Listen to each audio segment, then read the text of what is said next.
Hey guys.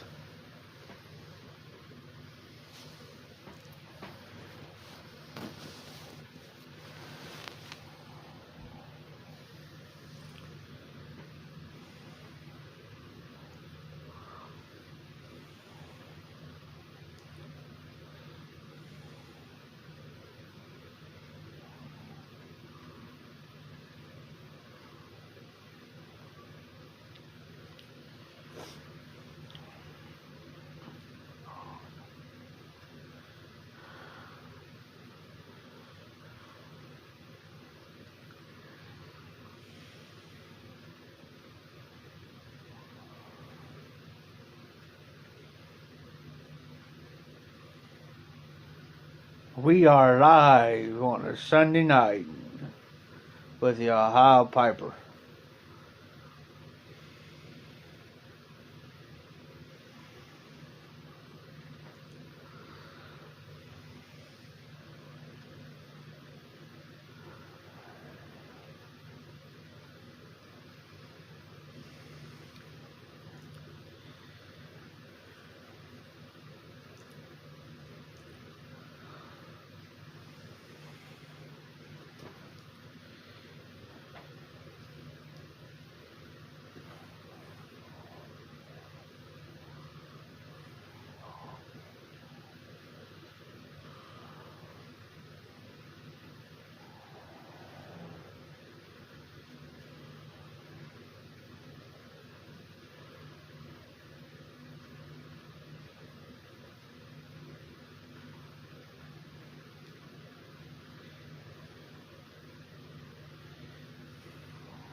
I'm doing alright, brother.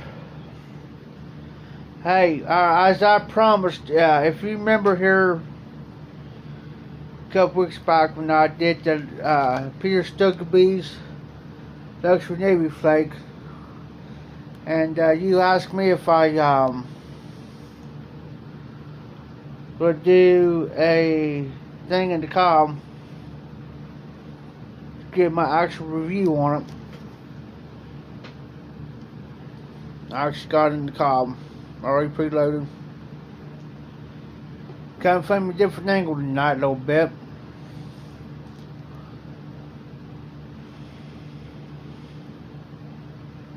Hey Paul, how you doing, brother?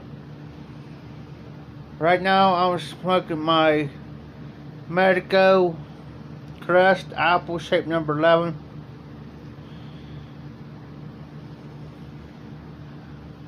Birdie light without a bite.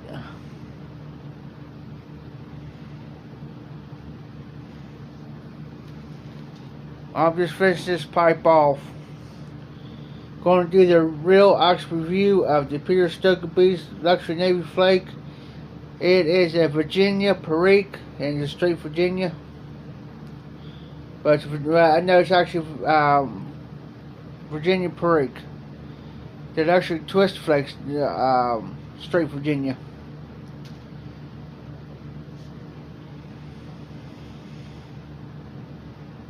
Right now I'm just finishing this pipe off. Now you can actually see what it actually looks like. This is the Medico Crest. Oh, cool, Dan. I smoked a bowl of that last night on John's Live. Matter of fact, after John's Live last night, I just had to go live. Talk to Kitty Max Boone from the Netherlands. She actually did a live today. Matter of fact, well, we've got good lighting in here.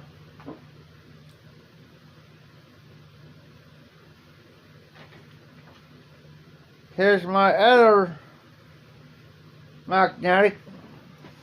This is my Medico. And this is the Medico. Only difference is, this pipe here, it's a magnetic. Yeah, I gotta clean that pipe out. I've gotta clean this pipe out here the other day. My bad. Oh, thanks, Dan. I really appreciate that. Thank you so much on that, bub. I love Honda Bookshop. It's kind of one of my favorite blends. Birdie blends, that is. Oh. I'm going to say this Dutch Greybow. You guys couldn't hardly see it last week. But there it is.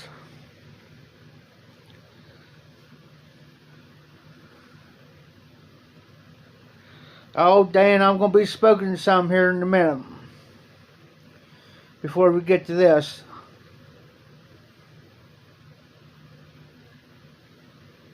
And I just might have smoked that Honda Bookshop right in this Greybow.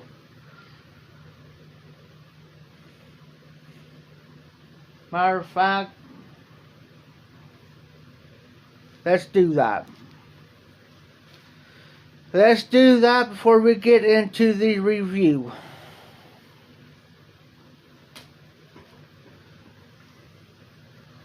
First off, I gotta move you guys.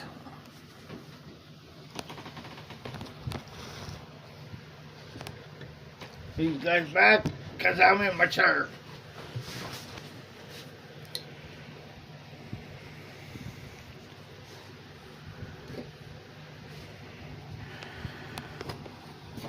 No.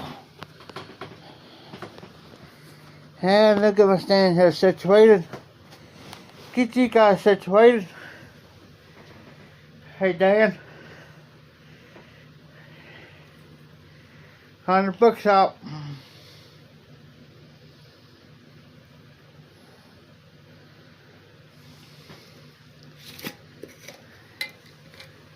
This is what she looks like.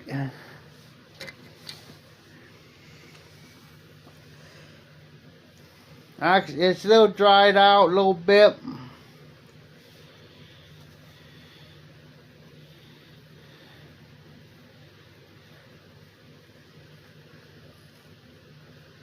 But we're going to smoke in this Greybow and just see how it rolls.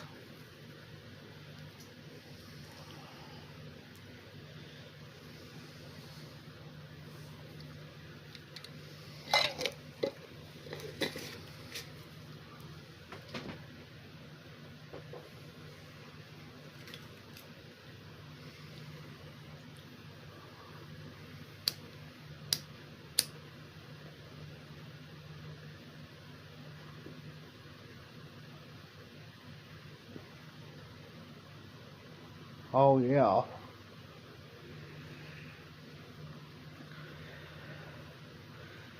Honda Bookshop in the Dodge Greybow Royal Duke Bulldog half rusticated. Well, I say half. It ain't fully rusticated.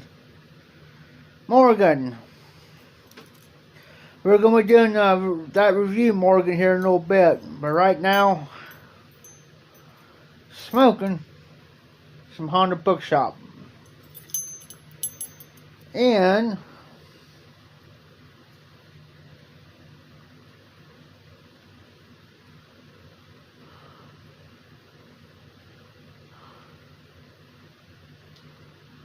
Dan, I never had the 702 Burley.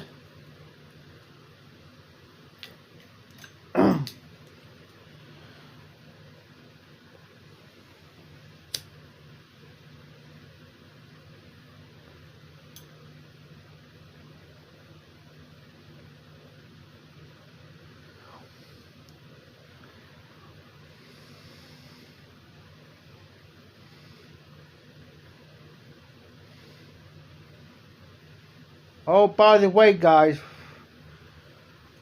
while I'm thinking about it, I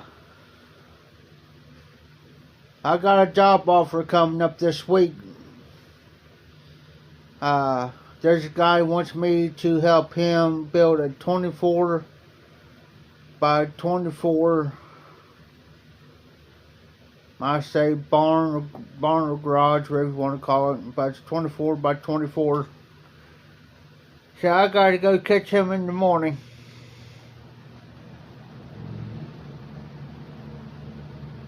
He's supposed to come by here and pick me up. Oh, nice, Dan. I'm going to put that on my list to try. But anyways, I wasn't supposed to go with him until Tuesday morning, but he wants to stop by tomorrow. He wants to go with him for a couple hours and talk about work and see how we're going to do this. So that's going to give me the next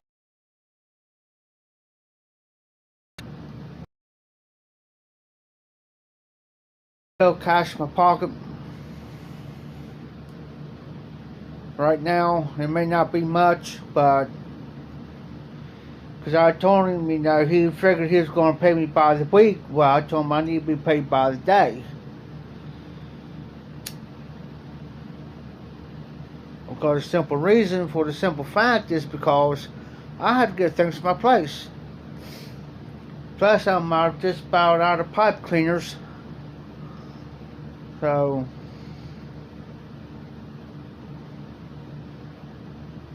we're going to see how this job works out.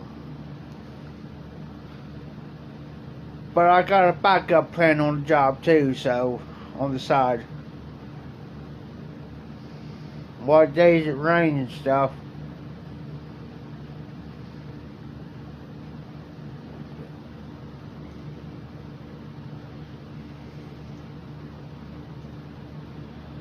Yeah, damn. Right now it's just been painted underneath the table. Oh, I won't, Paul. That's one thing about me. Because I was helping the guy last year, and I was making I was just doing fencing. I was making 16 an hour. But it just got to the point where it just got too much on me and him. So he had to cut me short to the point to where I had to quit it. Because right now, I normally don't put my personal life out there, guys. And I normally don't. But I got a lot of health issues as far as back-wise. I got disc disease and arthritis, severe disc disease and arthritis in my back. So I'm trying to get my SSI and stuff through. So, but right now, I need the money. I need something done because I need it. They're taking too long. I gotta do something.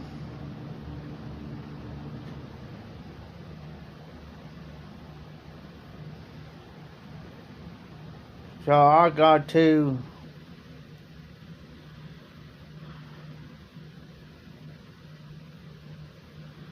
exactly, Dan. I agree with you.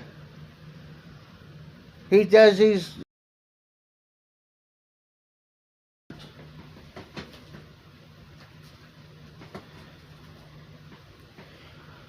I'll give you the actual size, Dan.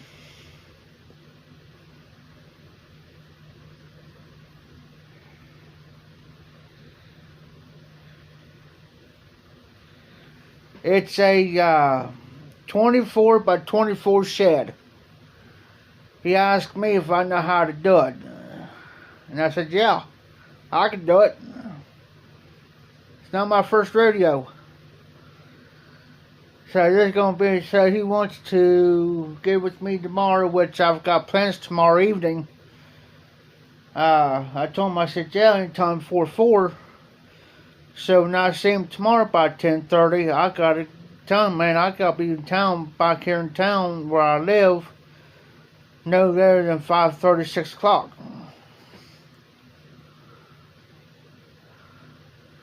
No later than 5:30, because I got other plans that I got to take care of.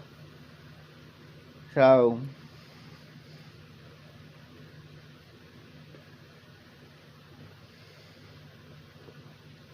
and I got to thinking, man, you're going to tell me, you're going to have me do this 24 by 24 by myself,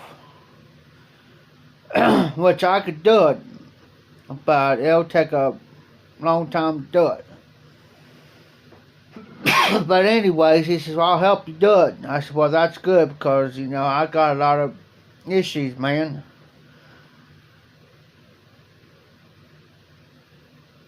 Now, if I was 20 years younger, I wouldn't have a problem just doing it by myself.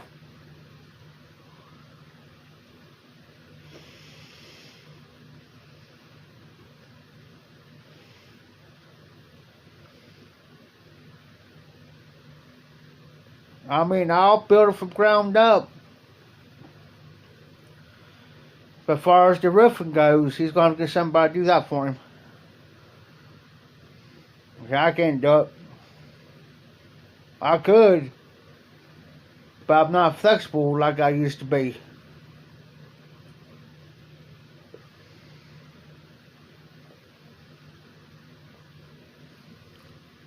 If you guys are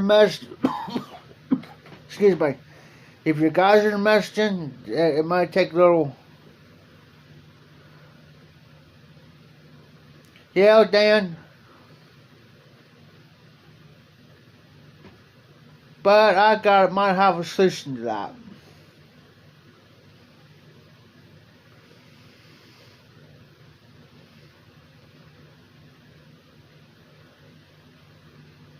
Somewhere, some way, I'll have a solution. I might have something going to tick up in my head for that one. We'll see.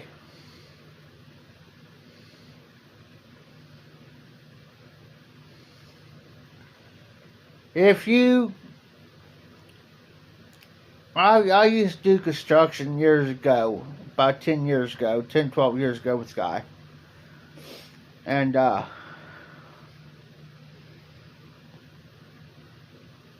he knew my limitations, so what he did was, he gave me a skid steer. Asked me if I know how to run it, and I said, yeah, I know how to run that skid steer. It was the newer ones, the John Deere ones. And it wasn't the old-fashioned ones, like the older ones, like the cases and stuff. Only thing you had to do is sit in there, just move your wrist. That was it. Well, of course, you had your foot pedals, but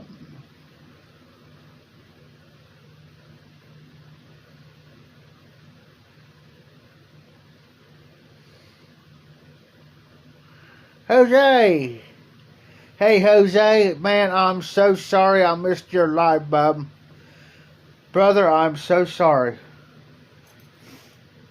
Things came up today on me at the last minute. And every time, and these guys knows around here, and these people know that on Friday nights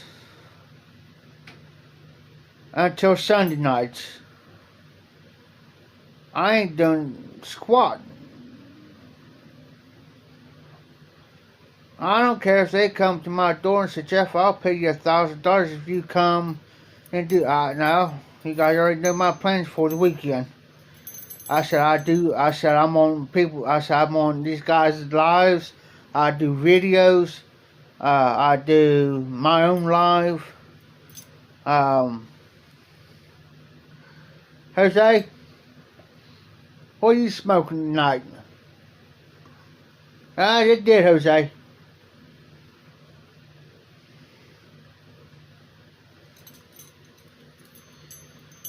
I just got a work week coming up, Jose, so I know it's supposed to rain, I think around Wednesday, Thursday, Friday of next week. So I might get 1 or 2 days with work in. Oriental Supreme, is that an English blend?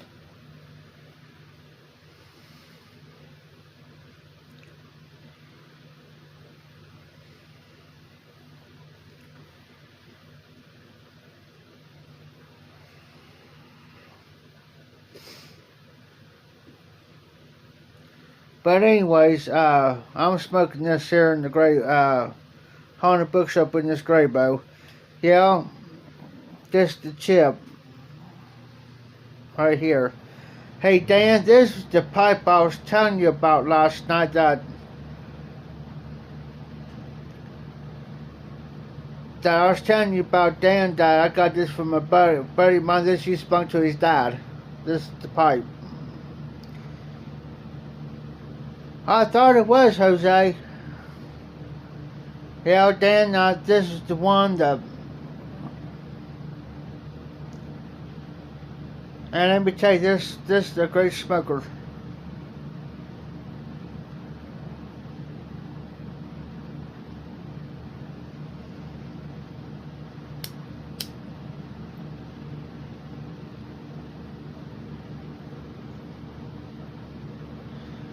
Yeah, it is a very nice bulldog. This is the one. And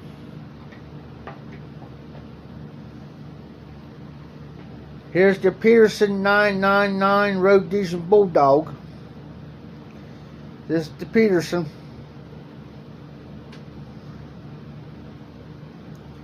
Which normally that's my Balkan blends. Hey there, Steve. Hey, Steve. What's up, buddy?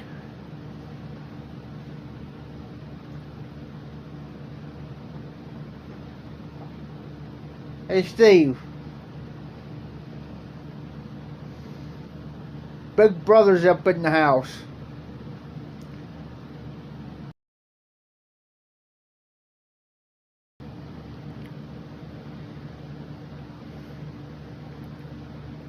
No, this here ain't the Friday Bulldog. The Pierce's not the Friday Bulldog.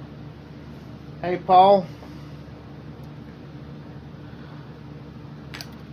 Dan, I couldn't honestly tell you what that is. But I use that Vulcanite, not Vulcanite. Vinyl tubing on the end of that.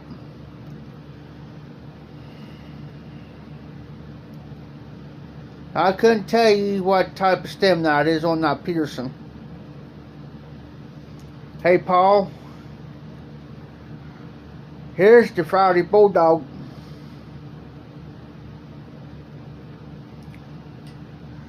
This one here is the Smoker's Pride Deluxe. Compared to... Now, if you look, there's the 3 Bulldogs that I've got.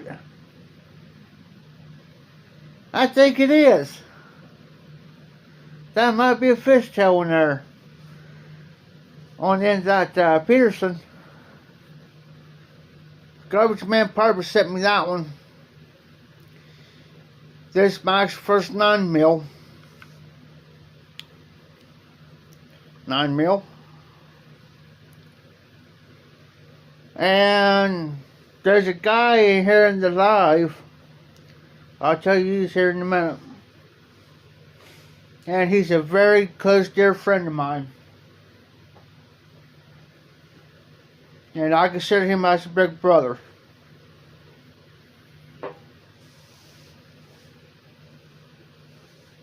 The Friday Bulldog.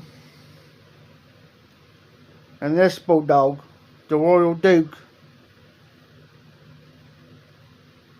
They both come from him. These both come from Steve. Dude Ruska. And they're still in my collection. They will not leave my collection. If somebody would come up to me, if somebody would come up to me and offer me, they said, Jeff, we'll give you $150 for both them pipes. I'd tell them, take out $150 and shove it. That's the way I look at it. Dan, I have never tried to P-lip.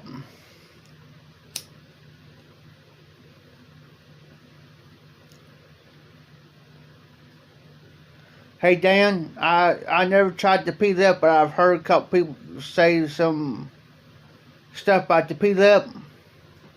This Peterson,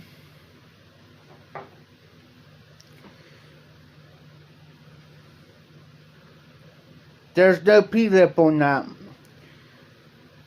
Hey big brother, this pipe helped me many of nights sitting here by myself. Many of nights. And let me tell you, it's pulled me through a lot of tough times. Oh, by the way, guys, if guys just coming in, Smoking Cornell and Dealers Haunted Bookshop. This here came from all brought up. John, he snuck this in. He slid this in on me. Because I kind of mentioned one day that I never had Haunted Bookshop before.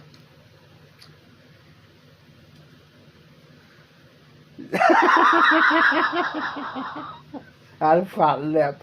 Hey, I had a couple of them before. Trust me.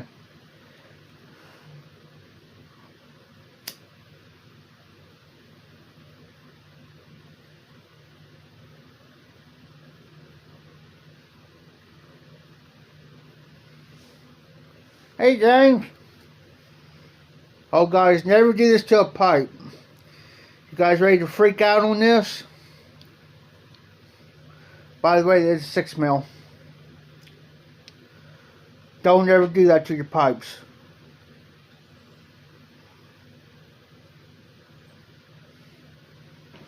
By the way, while I'm at it,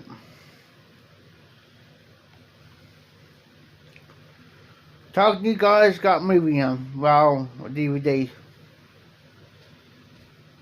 Oh, hey guys, hang in there, because here in a little bit, I'm going to be doing the actual, I did a review on this, on the Peter Stuckaby's Electric Navy Flake. Tonight, I'm going to give you the actual review of my final thoughts on it. And there's a Virginia Perique, which is up my alley, by the way. And we're going to be doing it in the old Copper Row from the Missouri Meerschaum. Oh, by the way, speaking of the Missouri Meerschaum, hey big brother, if you're still in the house, I still got that cob that you sent me.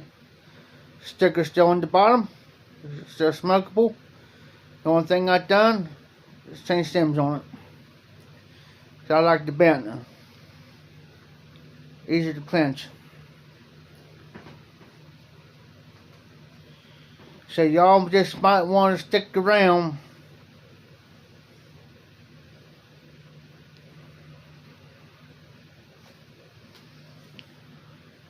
Hey, I heard some odd things about them P-lips. I just want to stay away from them.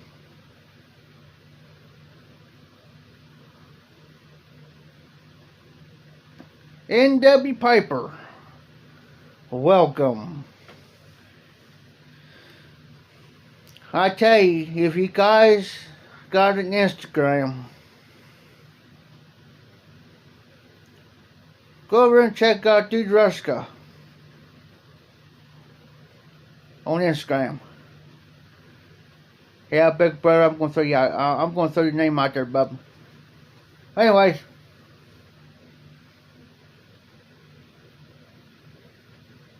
I'm up to 12,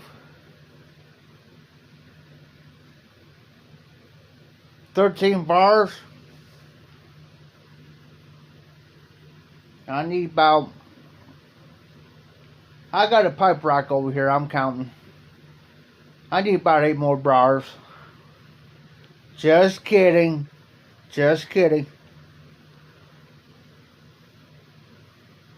Oh, by the way,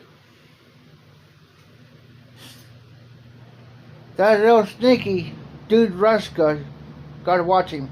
He's sneaky. You're welcome. You're welcome, big brother. Gotta watch dude Ruska. He's sneaky. He pulled fast on me one day. Sends me a yellow. He says, alright.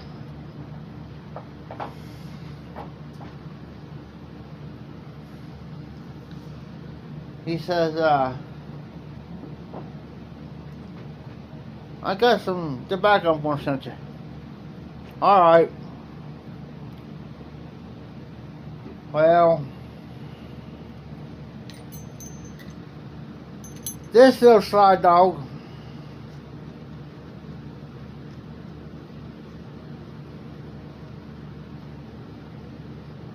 he sends me some tobacco.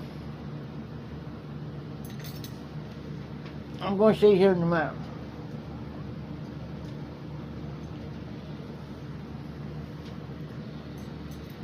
And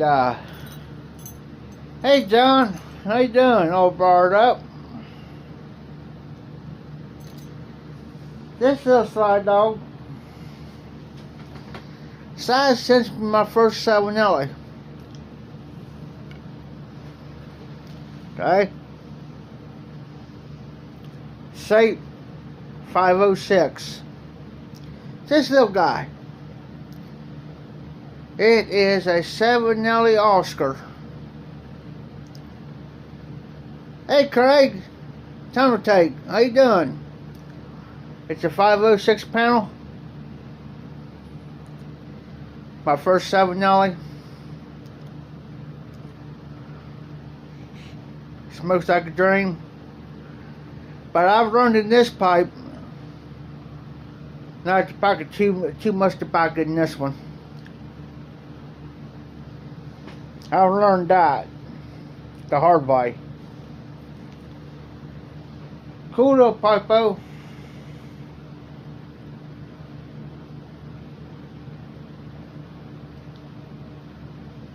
I got like 2 gray bows, 2 Medicos. The only other pipe I'm looking for is the either the 79320 naked unfinished or the Bones pipe. It's the only 2 pipes that are on my list, and then I am done.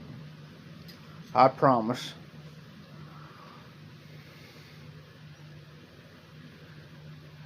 Thanks, Craig. Hey, Craig, I'll be gonna be doing a job here coming up next week. A 24 by 24 shed coming up. Yeah.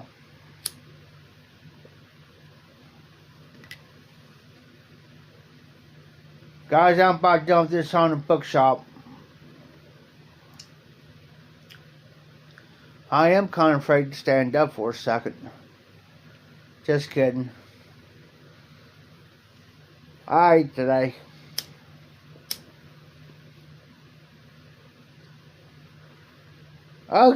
Okay, Steve. I hear you. I hear you over there. I tell you right now, it's gonna be one of them nights. I foresee it coming.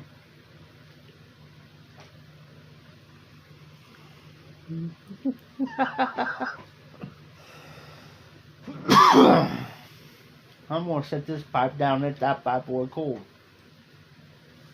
Now, I just got done smoking on the bookshop. Oh. If you could smoke Ruska, Old Joe Crunch Red Label, you could smoke on the bookshop. Ain't that right, Steve? Ain't that right, buddy?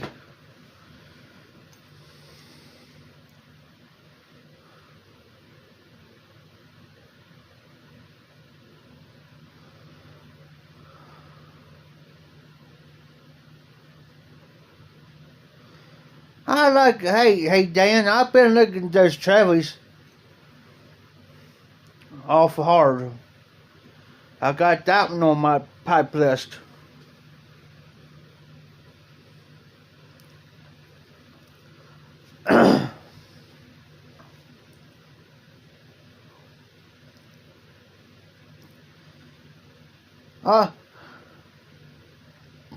Big Brother's actually smoking on the bookshop, not Ruska tonight. Are you sick? Got a head cold? Ears ringing?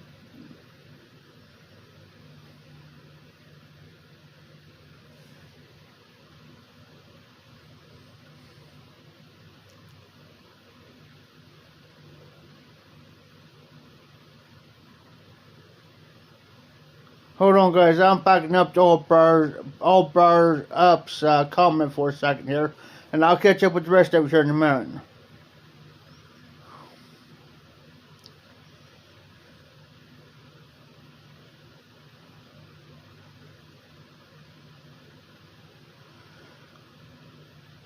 Hey, John, I just got done reading your comment, buddy. I hope everything works out, and I hope she's alright.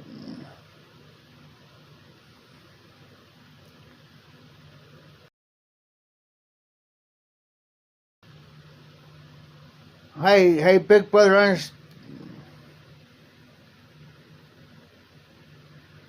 agreed, Dan. And Big Brother, I agree with you guys too conservative on that stuff. Hey, by the way, guys, seeing Dude Ruska's comment, on that March sunrise, I've got it back here. It's a March sunrise. Can anybody help me out on that? Is that the original to the sunrise smoke, or is that a match to something?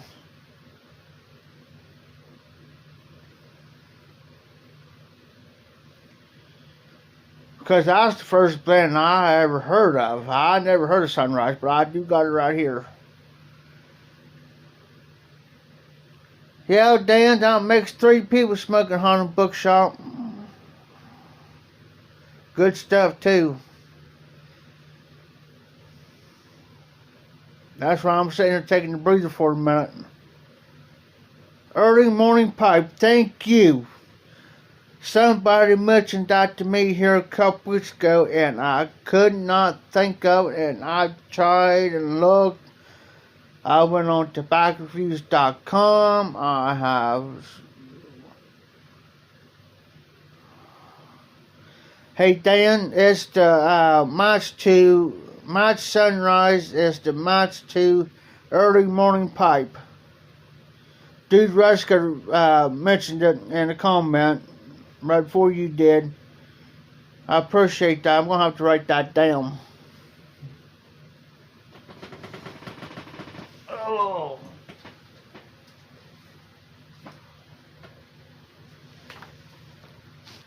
Oh.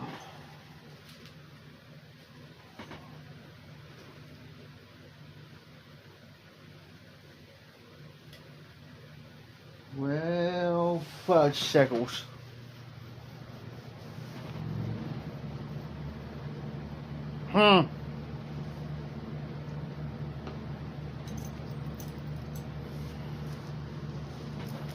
Guys, I am losing my brain.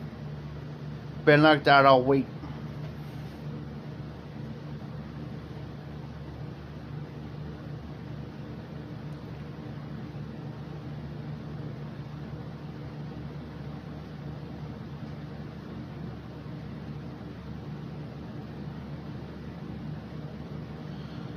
Cool, John. What type of custom build is it? I know it's got markings on it.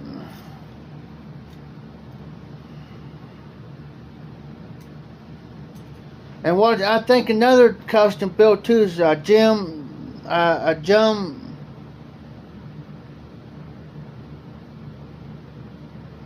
It starts with a J. It's related to the custom build. And Tom Howard too is oh,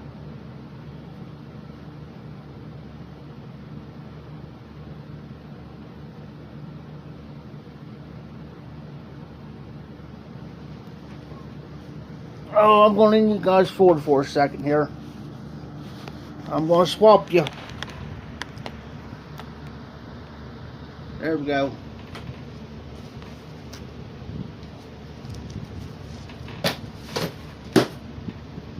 Stuff's falling on the floor on me.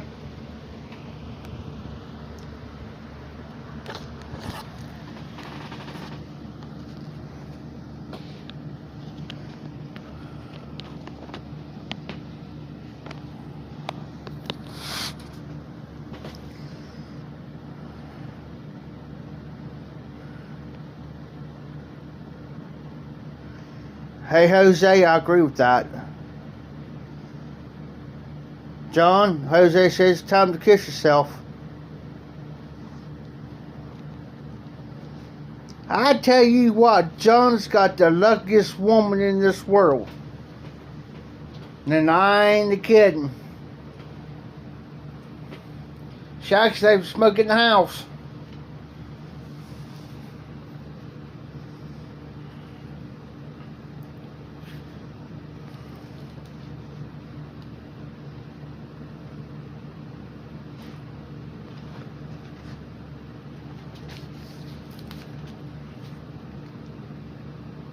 Yeah, I agree, Dan.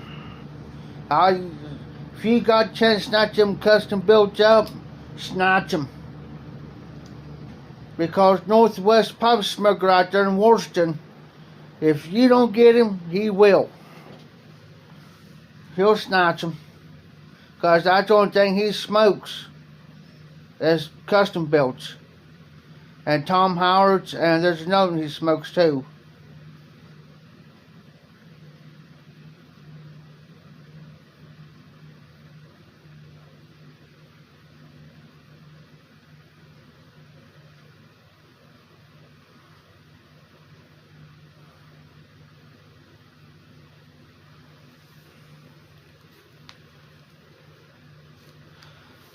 What I was doing, I was writing down the match sunrise to early morning pipe, so I don't forget when I do the review on it.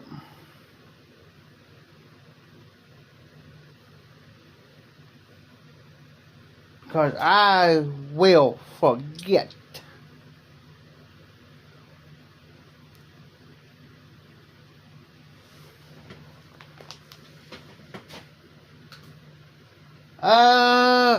Hey, John.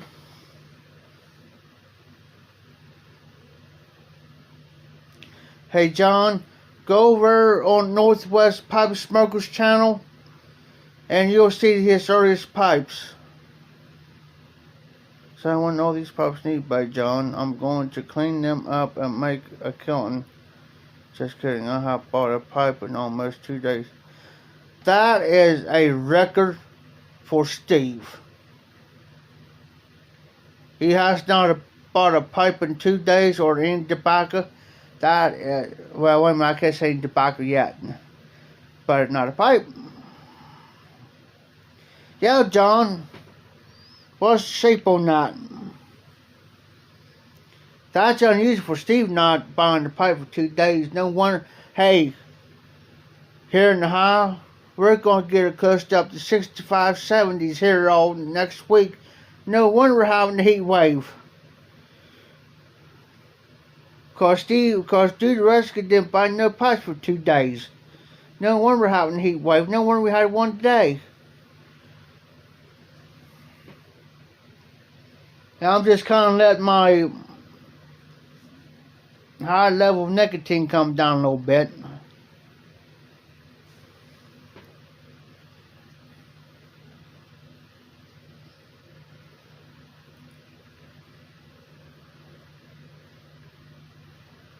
Hey, dude Ruska, did you buy them out?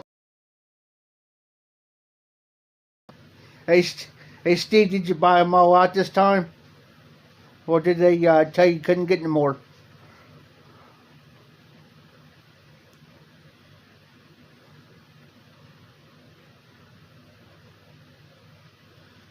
Yes, I did, Dan. Hey, speaking of that, Dan, hey, if you guys want some good pipes, go to Professor Walker's channel, watch. Because he's selling some nice pipes for 10, 15. The highest one I've seen go sell one for is $55. The lowest one I've seen sell for one is $10. Perfect pipes.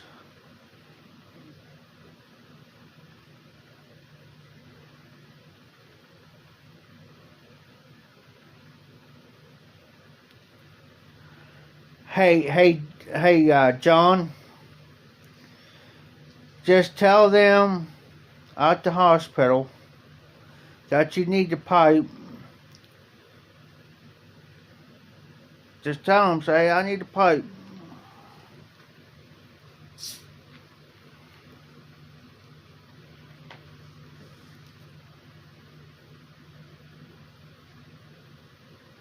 Oh, you lucky.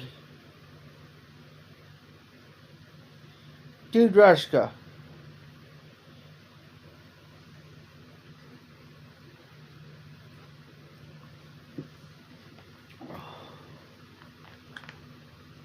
Has anybody tried the vanilla roll cake yet? I think it's from McBurn. I think. The vanilla roll cake.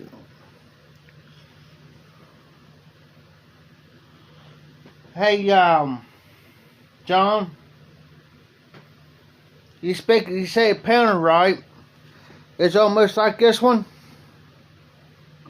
This is 795.06 panel. This is a 790 Oscar. Now this is a panel. It's almost like this one, a little bit bigger.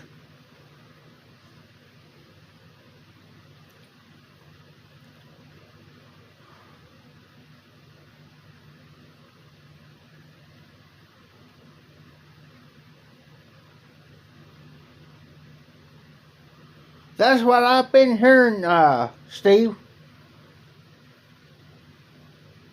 Everybody says it's good. Hey, y'all better stock up on that vanilla roll cake. Because I got a feeling once that's gone, it's gone.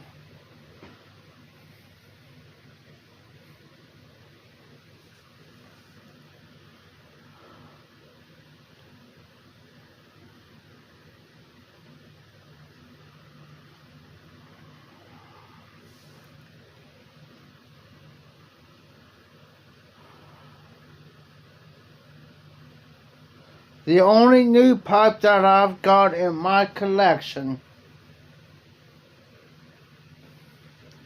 is I wanted in Garbage Man Piper Mel Harris's Gall.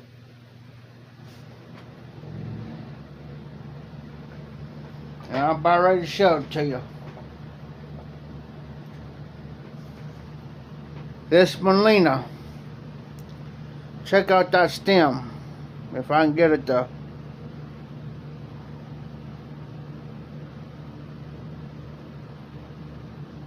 This is the Molina. This is the only new pipe that I've actually got in my collection. And of course, it's a 9 mil.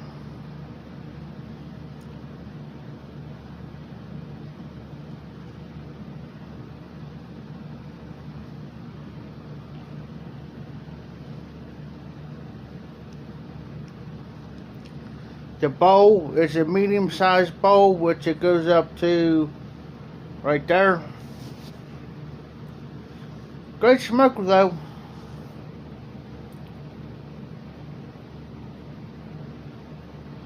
Dude Ruska. The last pipe I bought was the Dagner Swap Green Anus. Anus?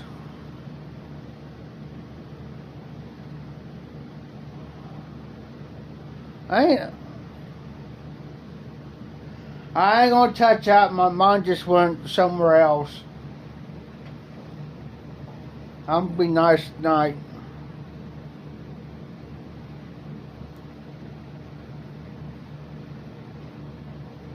John, you said it's pound, right? Here's a Savinelli Oscar 506 panel. Does it almost look like that one? It should be kind of a little bit wider on the sides, like a panel, but it's wider, a little bit shorter.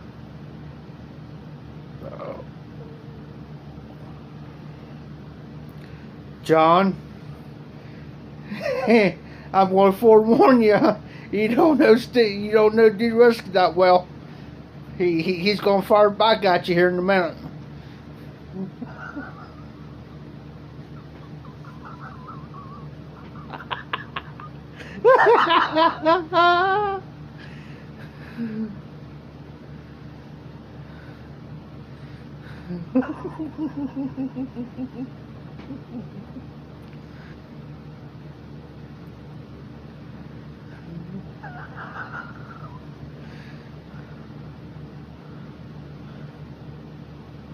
Okay.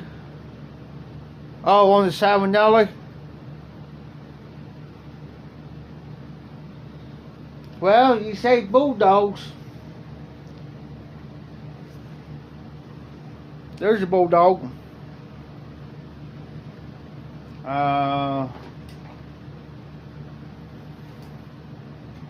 Whoa. Whew. Almost dropped the haunted bookshop on the floor.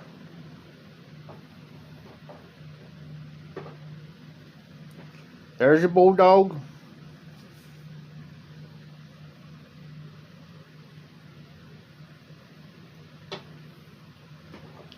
And there's a bulldog.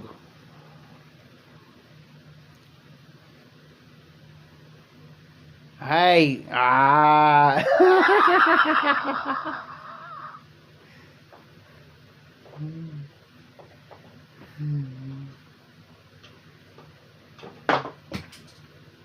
Well, follow, why don't you?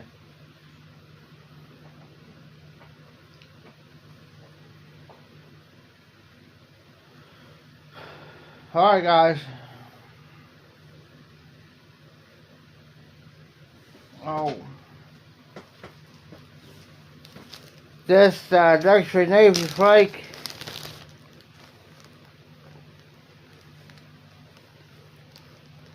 There's Cummins flakes.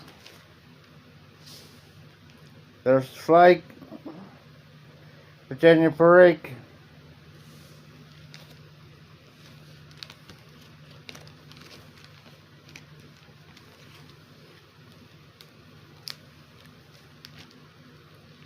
On the bulldogs, I like the medium bowls.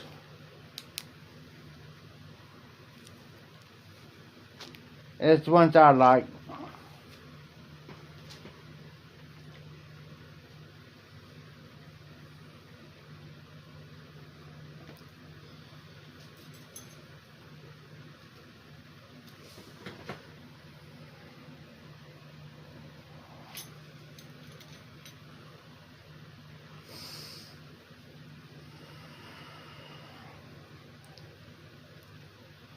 I tell you the best bulldogs there is. Get you the state one.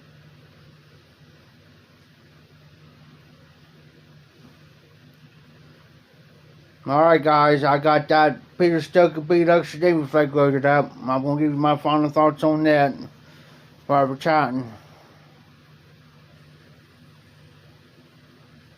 Hey, Jose, I got the Diamond Shank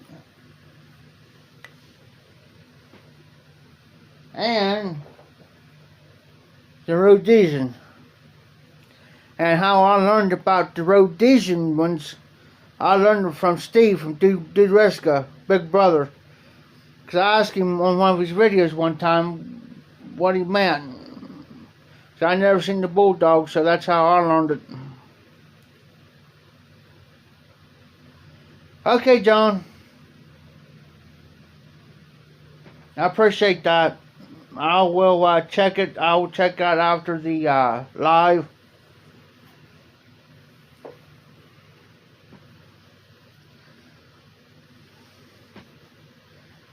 So I'm going to give you guys my final thought on this blend.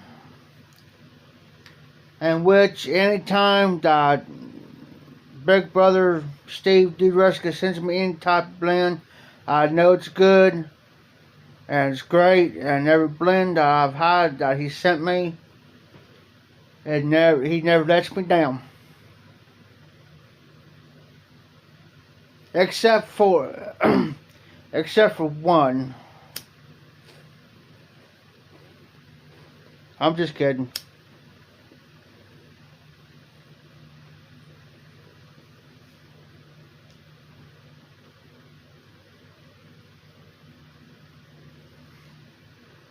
It's just a nice little trick, Dan.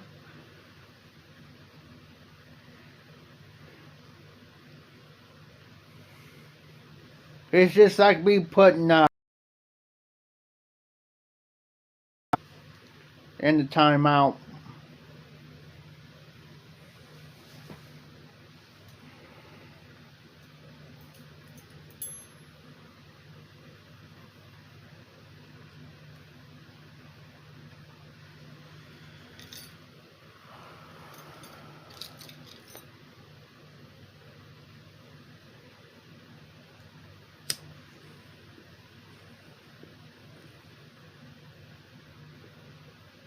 High production.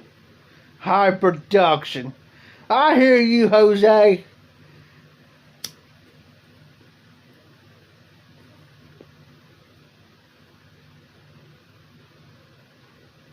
Okay, John. You're okay, John. I hear you. I ain't gonna say a word. I didn't. I didn't see that comment. I'm gonna act like I don't know you.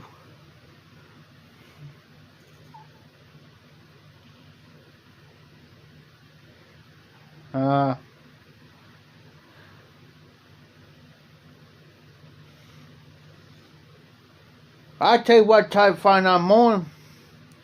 It's a Style 06.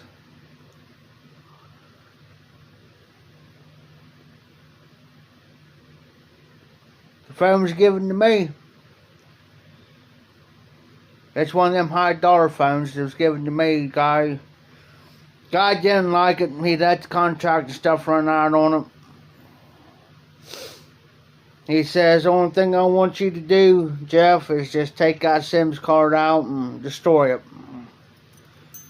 I said, okay. He says, you where it's at? And I said, I sure do. So basically,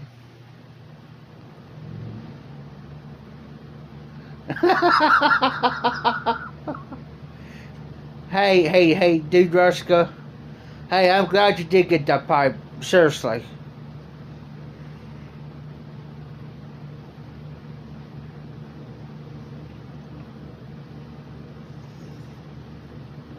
Them pipes are good pipes, guys. If you ever get a chance, pick one up.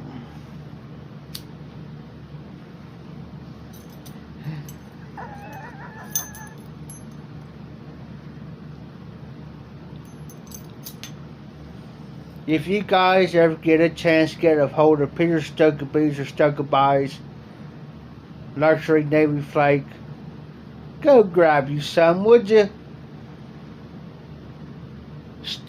Fold and stuff that in your pipe and light that baby.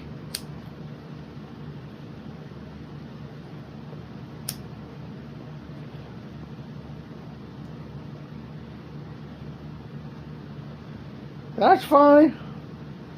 I got backup there, John. I got backup. Just remember, I'll put you in timeout.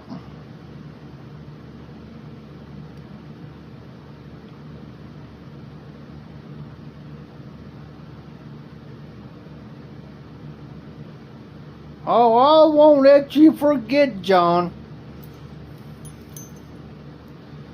I'll be on you like a pack of dogs on a three-legged cat, and then some.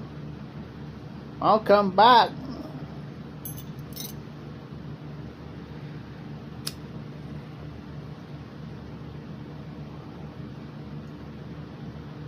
James. Hey, James, look. That's a corncob bird, bub. That's a Rob Roy. I don't got no ain't. Well, just shut up.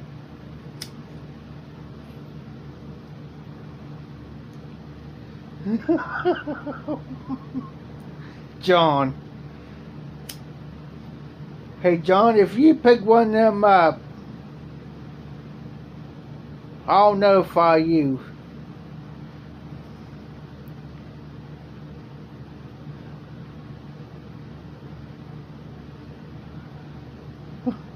uh, uh, uh,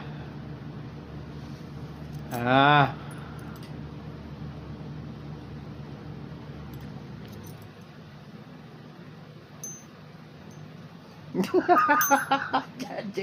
Oh, here we go. Hey, John. A buddy of mine.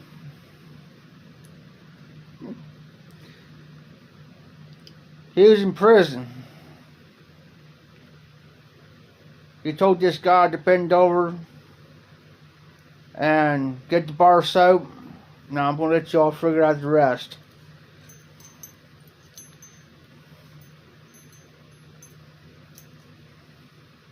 Yeah. Dude, Ruska. Steve, you got one coming. Just wait. Just wait till I get this pipe lit.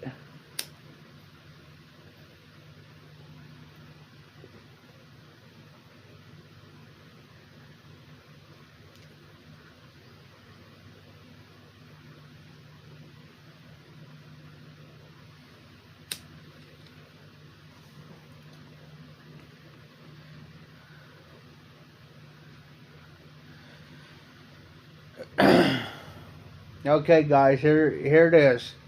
The Virginias, I get the sweetness, grassy, heinous, and anus. The Perique, perfect. Pick you some up. Get a chance.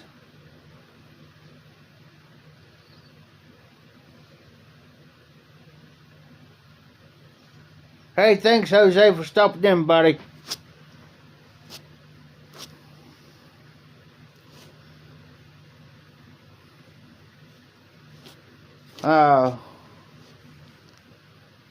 Glad to have you, buddy. Thanks for stopping in. Thanks for joining with the normal people. Yeah.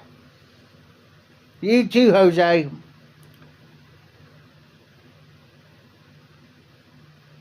Night, James. Good to have you.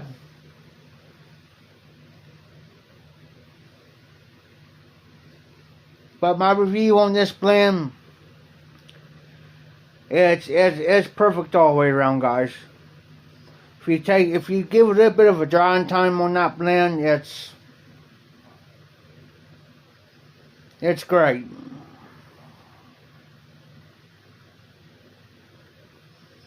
It's the Virginias. You can get the grassy, the sweetness, the hay and all.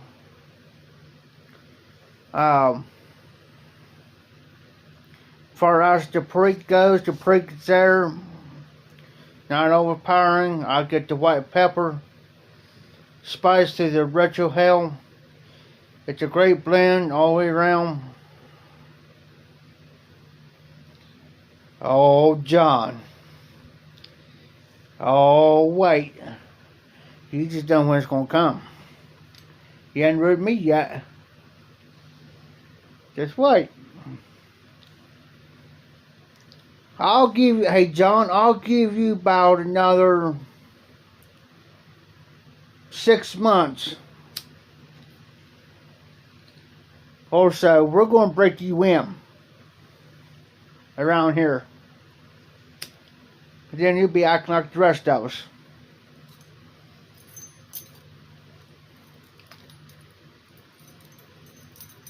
Yeah.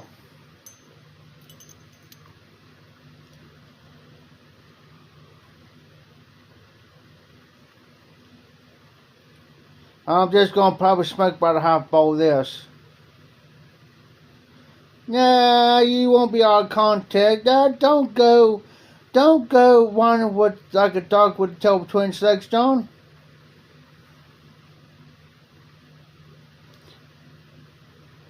That's agreed, damn.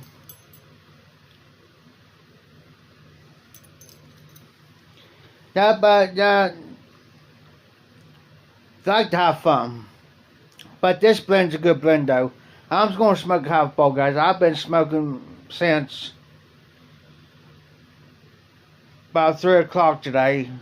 And smoking in the Honda bookshop.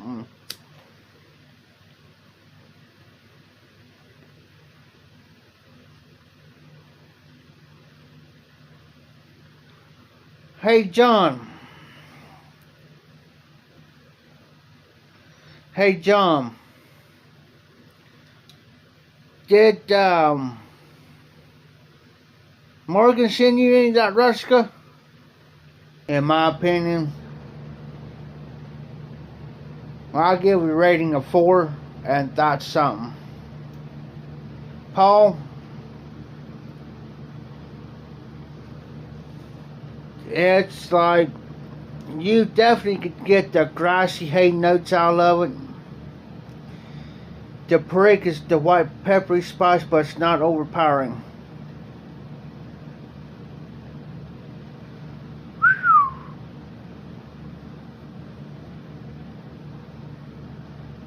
Dude Ruska done kicked it up a notch. He just got a load a bowl of Ruska.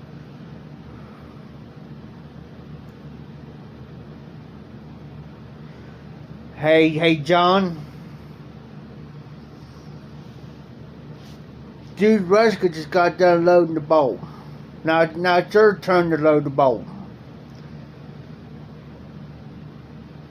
It's time to man. Hey John. If you load that bowl up right now and smoke it, then you're one of us. Then you're one of us. We're waiting.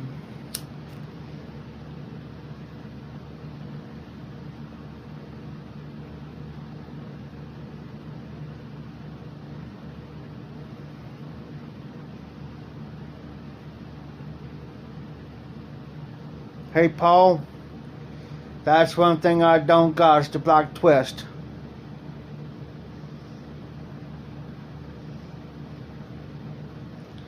What's wrong, John? Come on, John. Buddy. Pretty please. I tell you what I'll do.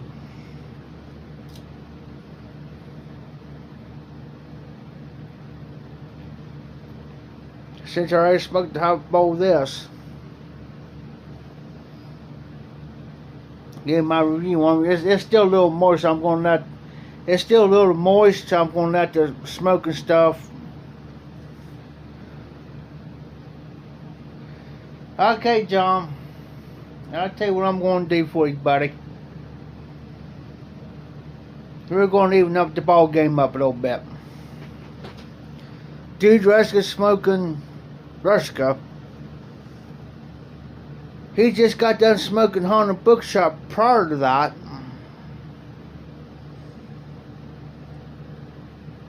So, Honda Bookshop, it's got medium nicotine to it. Ruska's got the strong nicotine to it.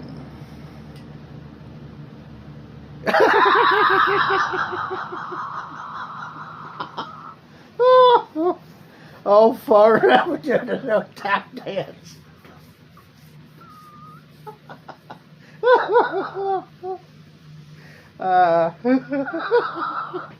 I'll be thinking about that. Hey, Dan, you're still in the club, buddy. You're still in there. Because Dan, cause I consider Dan being one of the top, between Dan and Dude Ruska, on top of the club membership up here. Morgan's right below him. John, he's down here somewhere.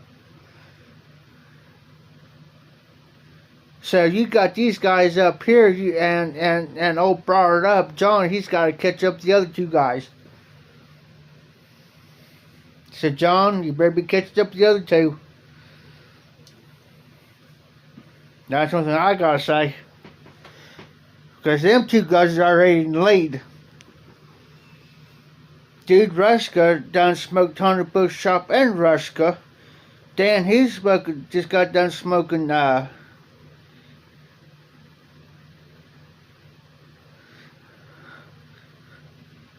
yeah, I just did. Right there.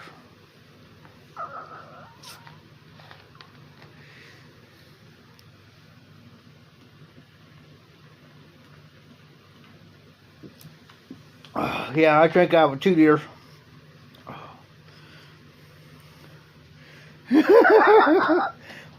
Hey, Dude Ruska done told you to get your anus in gear.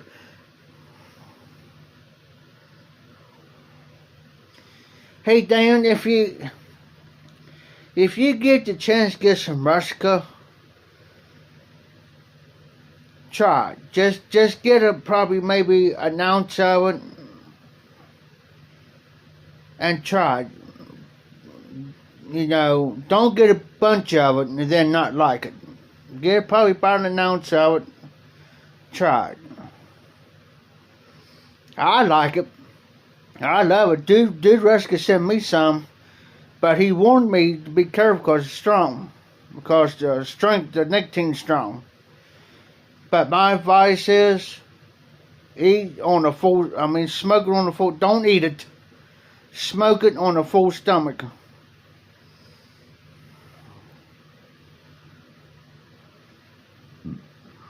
I mean, if you can smoke Hunter Buck Shop and old Joe Crunch Red Label, then you pass the test on them, then you can be able to smoke. I'll get about a ounce of it first, Dan.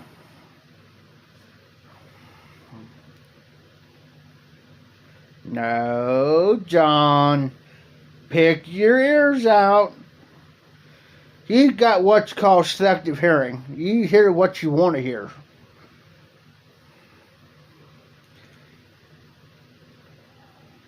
Have a full stomach before you smoke it. Dad, Steve, you stir your coffee with the Ruska flake in the mornings? No, that's a man.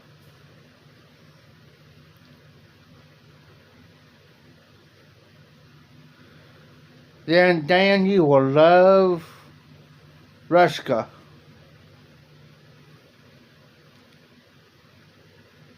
Hey, Paul, don't give Steve any ideas. Because he'll probably do it. If he can eat, he'll probably do it.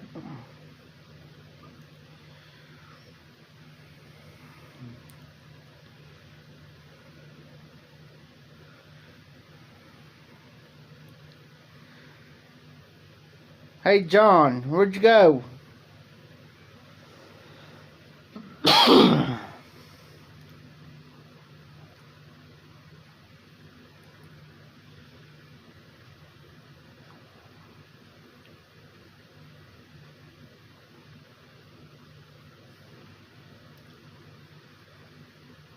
Hey, Dan, Dude Ruska wants to know if you have an Instagram.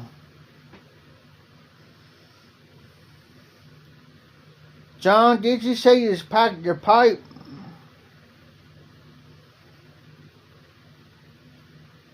Hey, G. Ruska. John said he's packing his pipe. I don't know what that means, but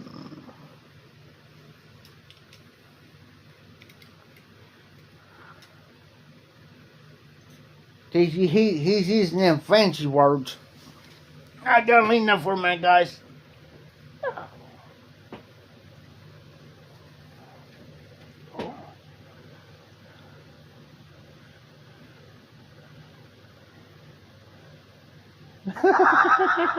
I hear you, Steve.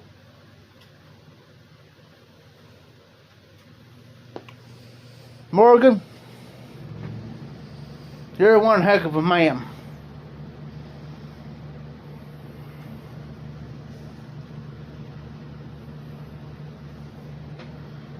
You're one heck of a man. Yeah, Steve, yeah, I agree with you.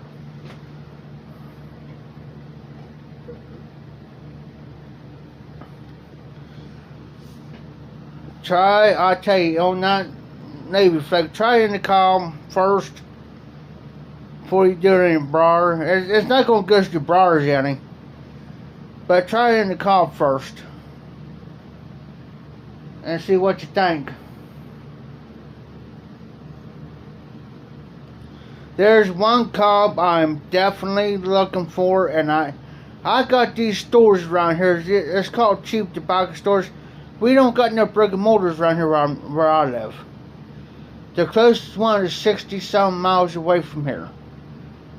But there's one corn cob I'm looking for. It's the Country Gentleman.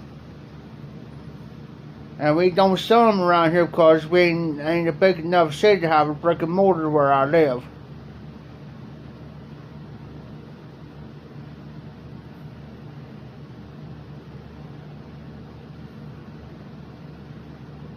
And also I've been kind of hey Morgan, dude Rusk wants to know if you're a lumberjack, because anybody can smoke 100 bookshop and Rusk without eating anything, smoking it. You're a man. I can't do it. I got to have something. Now, if you give me a cup of beers in me, then I can smoke it.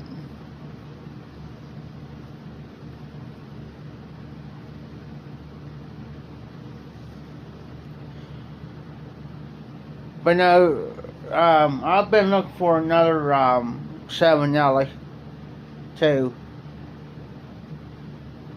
It could be in the state, whatever.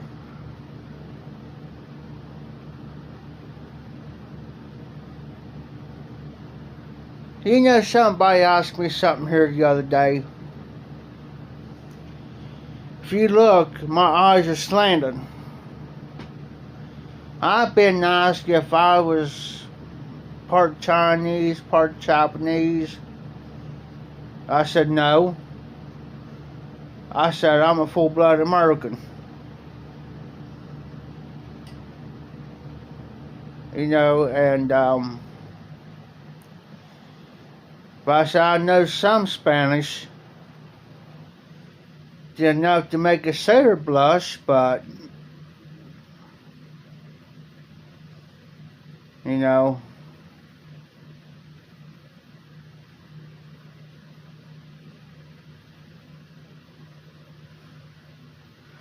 yeah, damn me too. If you get me liquor, now it takes a lot to get me drunk, but I don't like getting drunk. I'll drink up till I start getting a buzz, and then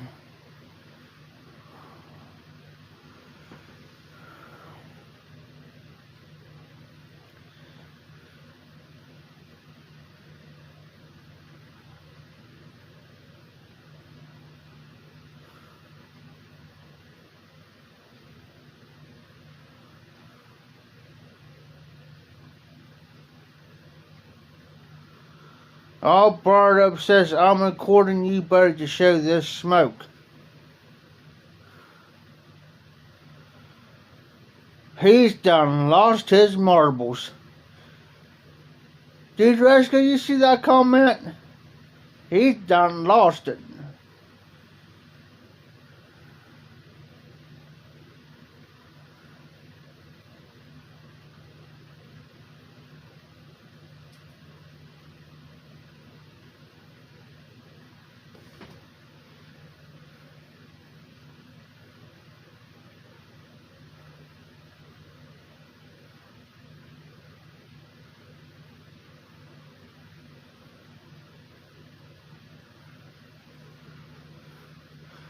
I tell you, John, I'm going to anoint you. Now, I tell you, I'll use this olive oil on my pipes.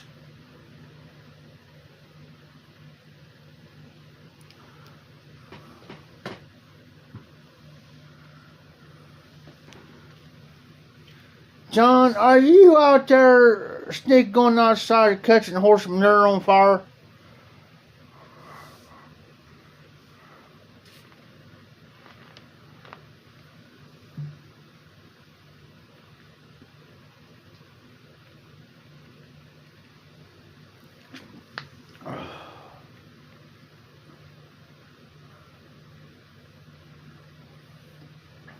What are you smoking, John?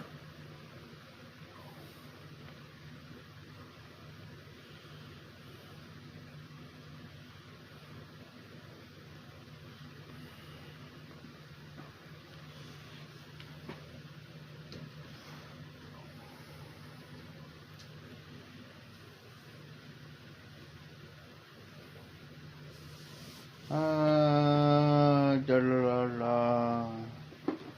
This one I'm wanting.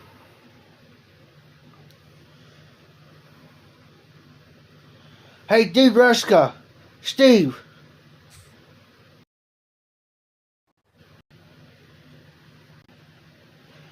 Hey, Dude Ruska, Steve. He's actually smoking Ruska. Give it time, John. Slow it down. Take your time on that, John. I'm going to give you heads up, bub. 60 minutes equals to an hour. You mean 60 seconds. John, now I can officially say, now you're part of the club with Dan and Steve.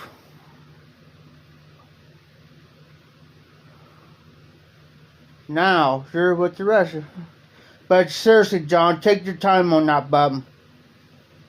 Slow down on your puffing. And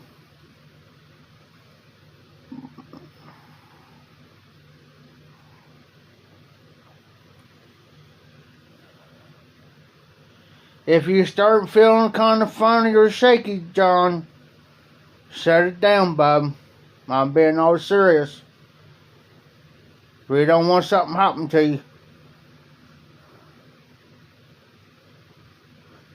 Hey, Morgan, thumbs up on John.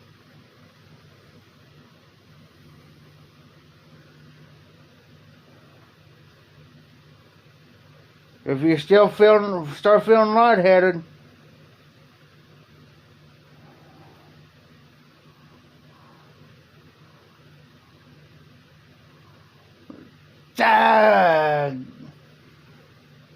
Dude Ruska's on it.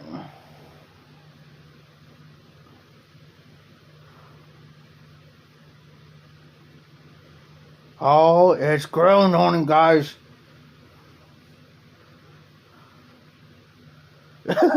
Hey, Dan, if he holds out for 60 minutes, he's going to see Jesus.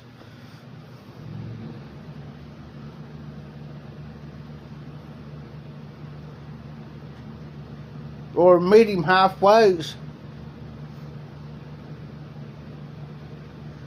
Hey, Dude Ruska. Hey.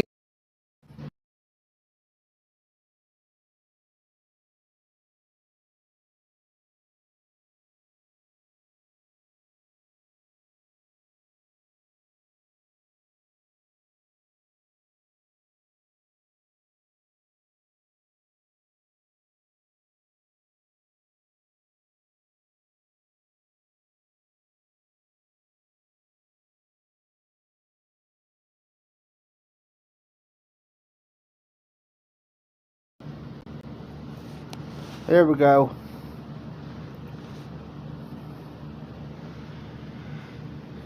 Hey, Steve. Go to the store. A buddy of mine picked me up this. Go get you a can of this. Then smoke Rusk on top of it.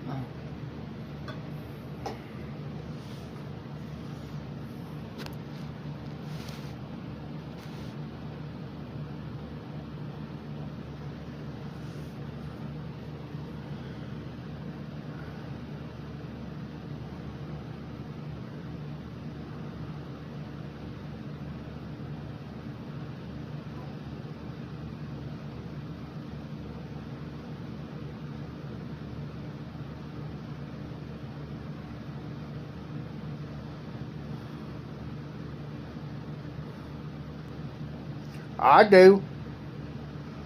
For good luck.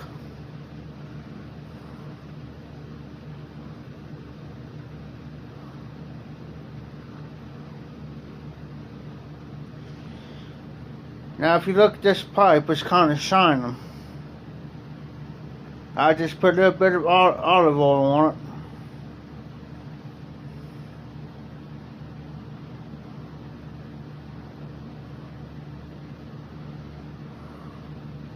As you can tell, I just use a brush. Most people just use a rag on it.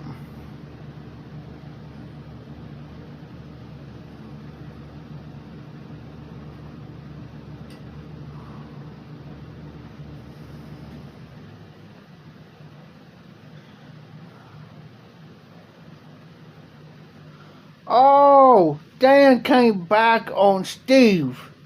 He says, Steve, I thought you liked the Rusk in your anus. Oh. Well, I'm out of that one. Steve, you're on your own, bub.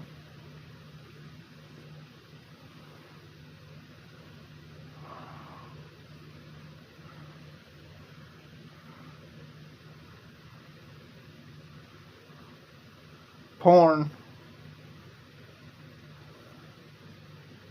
Hey, speaking of that,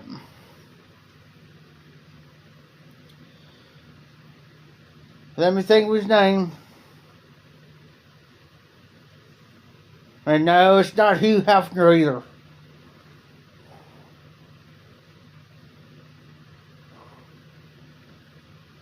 Hey Steve, you can help me out. He used to do video, and he always wore a mask and smoked a pipe and always sat in his van, I think.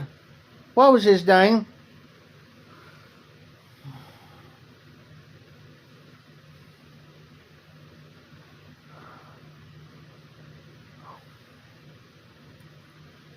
He used to smoke a pipe, and he used to sit in his van and smoke it, and always wore a mask, and sometimes he sat in his place and did it, but he always got yabos from Lamont.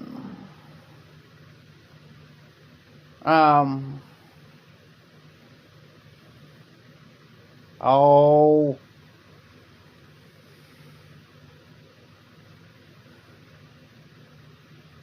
That's him, Rustic Piper. That's him. Whatever happened to him?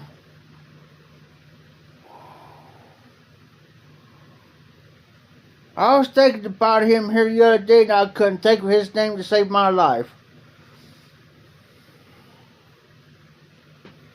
He made one video one day, he got a, from, Lamont, and that was it. He came back and made a couple videos, and that was it. He took off his mask.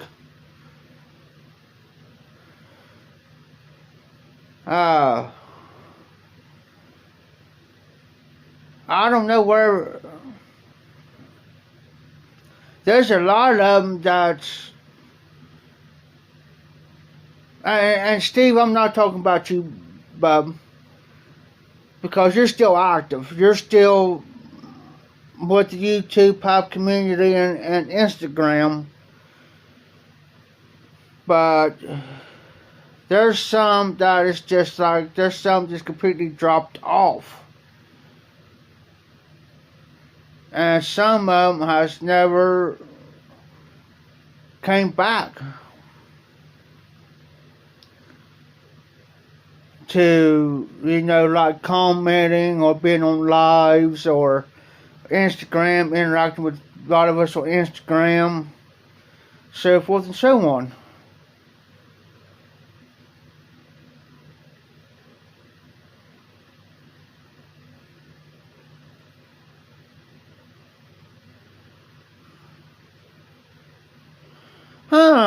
Dude Ruska.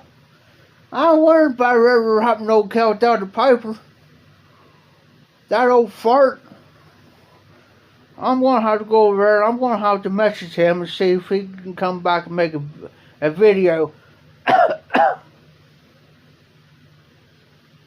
Yeah. I'm going to see if he can make a video one of these days. Just to see if he can do one.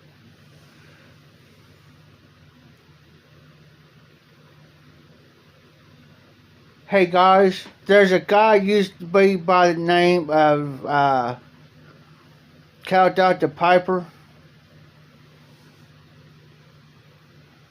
He used to be on YouTube. Nice guy.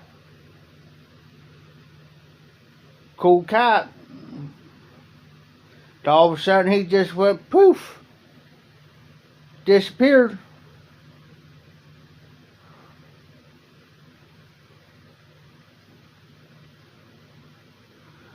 Hey guys, heads up. Dude, Steve, Dan, all brought up. He says, I have a video with you, with your live in Ohio for you, Dan, and Dude. LOL. But no, I'm going to see if I can get old Dude Rush come through and see if he could do a video. Maybe. Dude Rushka's trying to figure out where he's at. I'm trying to figure out where he's at, and I don't know where he's at. I've heard of Dr. Piper for, I don't know, gosh. I say in the last 7 or 8 months, maybe longer.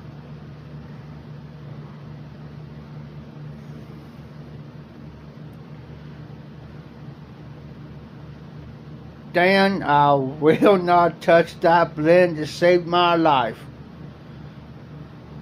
And I won't touch that blend.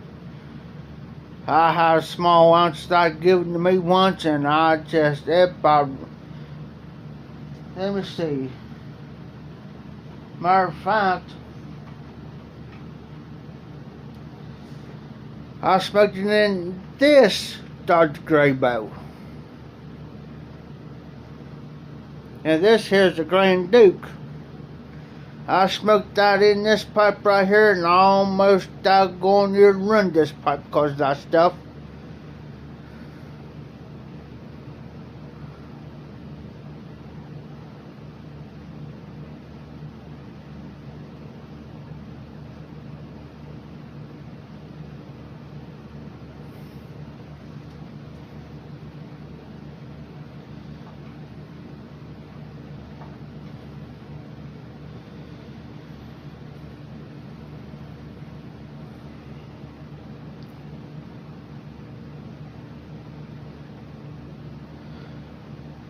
Steve, you done told on yourself.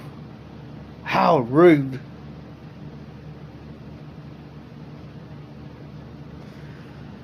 I think it was just a taste, Dan. And I could have, I mean, this got an awful small boat. I can't even, it goes clear down here. I can't even stick my finger all the way in there because the bowl is so small. And I should have tried it in a wider bowl, in a medium bowl, or one of my, or this cup here. But that was my fault. Because certain blends goes good with certain pipes. This right here may smoke a good aromatic. And this in here may smoke a good Virginia blends.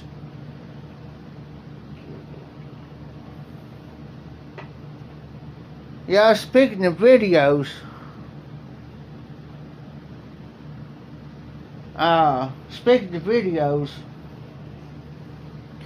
I learned early in my pipe smoking, doing videos, guys, that you get burned out too quick. I got like 284 videos. If I would have kept going, I could have had. Well, sorry guys.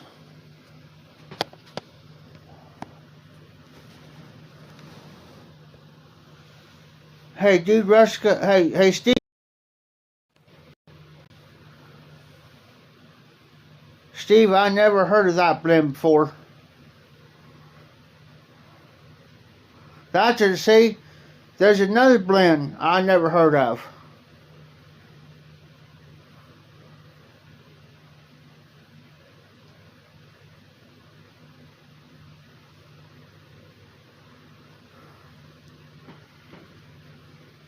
Yeah, hey Dan, I knew it was kind of an English blend, but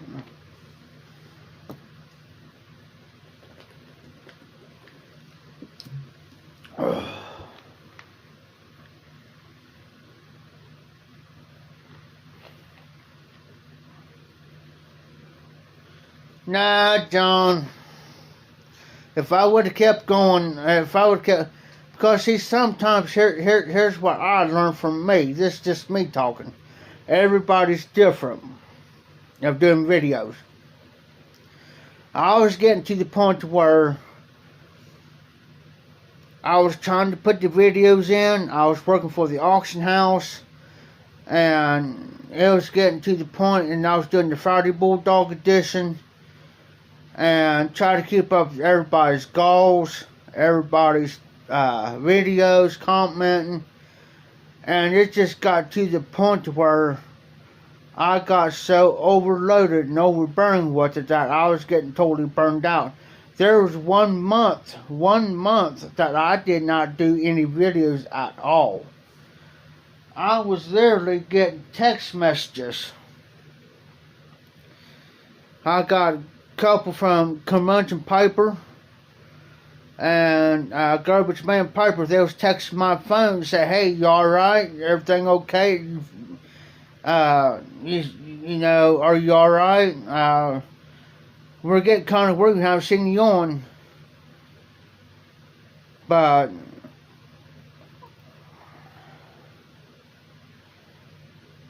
you know, and now I'm at the point now to where, you know, I may make a couple of videos a week, but I still do my Friday Bulldog editions, and I still do my lives, because I was shutting everybody else around me out.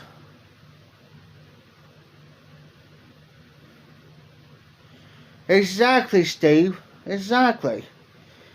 Steve pointed out a good thing and a good point.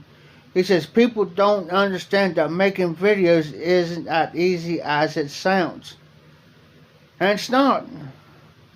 Okay, you have to stop and think. And I'm going to show you two blends. Carter Hall, Hunter Bookshop. Okay, before I do my videos, I got to choose what tobaccos that I say I got this chew out for probably I got the rest of my stuff in there, but I have just what tobacco I want to smoke. Okay. Then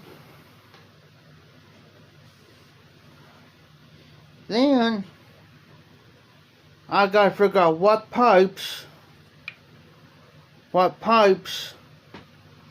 that I want to smoke. I got 12 bars and probably about 4 cobs. So I gotta figure out which pipe I want to use for that blend, what lighter I'm going to use, what timber I'm going to use. Then I gotta pack my bowl, give it some drying time. Then I got to, when I first light this pipe, I get on, I light my pipe, and I do my introduction. Okay, and I gotta stay on topic. Plus keep my pipe going. Watch how much time I got. Figure how long I want to be on. Stay on topic. Keep my pipe going. Tamping it, lighting it. I got all this going on. Matches 860 made a video on that. He made a video on that, and it's so, and it's time consuming. A lot of people think being the presenter, they just get on there, press the record button, and go for it. Well, there's more to it behind the scenes. It's just like when I do my Friday Bulldog edition. Okay. Say like I'm going to do, instance, for Haunted Bookshop.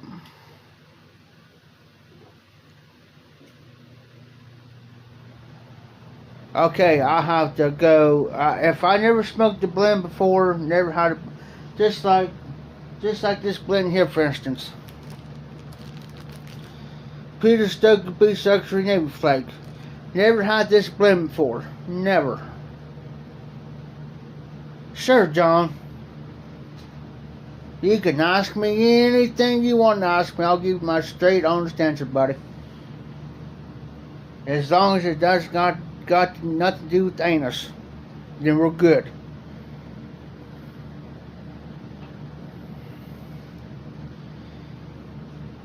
And so I gotta go on tobaccoviews.com, check out what the blend is, what the components are, what's in it, check out some of the reviews, and see what the star rating is. And normally 9 times out of 10 I don't go by that. I go by my own taste, my own opinions. But I just want to kind of give it like an overview of it. I'll just get a glimpse of it and see what's in it. Then I do it. Yeah, Dan. And then I'll give you my review on it. Just like I did my second.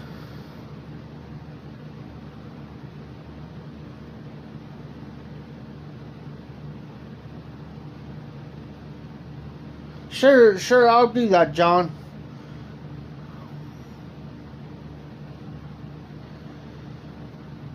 Just like I did my second review of, the Navy Flake, because I want to give you guys my honest and sincere opinion on that blend. I may not be the greatest reviewer, but I've learned in the last 5 years, going on 5 years being on YouTube, and I have smoked enough tobaccos within that time frame that I pretty much know what the Virginias are, the Latakias are, what they taste like, the Virginias, the Burleys, the English blends, the Oriental Turkish, all the components. So I know enough now to where I can pick those out.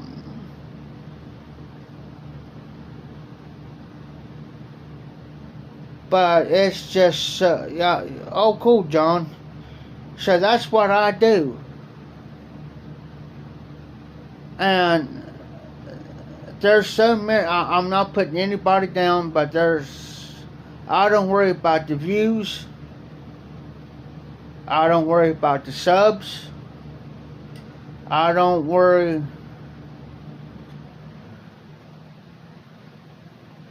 Hey, John. That's a coming. That's a coming. You wait. I'm gonna mix the blend up, and I'm gonna say, in the courtesy of all brought up, he sent me this blend, and it's called Swamp Anus.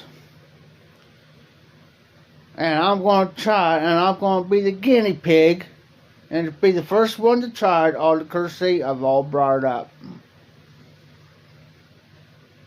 And then I'm gonna take that package like this. I'm gonna put it in there, and I'm gonna stick it down in the box. And I'm gonna say, this is from all brought up. It's called Swamp Anus. I'm just kidding. I wouldn't do that to you.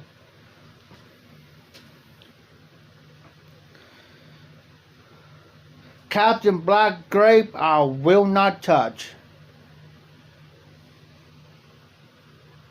Hey, Jimmy. Good to see you. Hey, Dude Ruska. Steve, are you still in the house?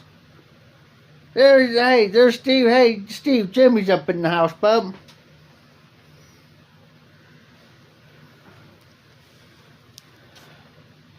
Now, John,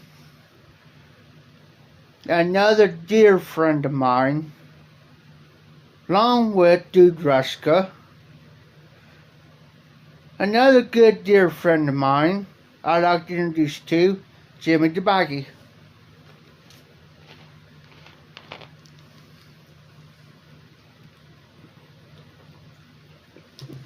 Now, Jimmy DeBaggy is from the great state of Florida, in which my sister just moved back. My sister just moved back from Lakeland, Florida, after 40 years working down there. And Jimmy DeBaggy can probably back this up. There's a place called Publix, Publix, Publix. It's a grocery store chain down there. If I'm right, Jimmy. You're very welcome, Jimmy. John, let me explain something to you about us Ohio boys. We got that little bit of that, and a lot of people think I'm from the South, and I am not from the South. But I'm from Southern Ohio, to where some of our slang words are almost like people from Kentucky, and you keep going down to Virginia, and keep on going down to Georgia, Virginia, West Virginia, and Alabama, Georgia, and then you got Florida, and so forth and so on. Now, guys out in the West Coast, that's what I thought, Jimmy. She worked there for over 40-some years, close to 40 years, down in Florida. And she finally retired back in here, officially back in the latter part of December. And she moved back up here, in January, after 40 years. Now, my sister, if you would hear she's my older sister. Now, if you listen to her the way she talks, you would swear up and down she's from Florida. Because she's got that southern slang, and you would think she's from Florida, but she's not. She's here from where I'm from. From Ohio.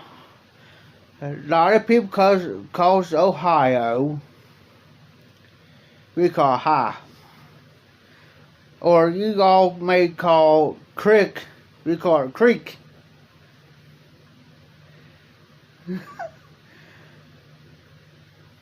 Hey, Steve.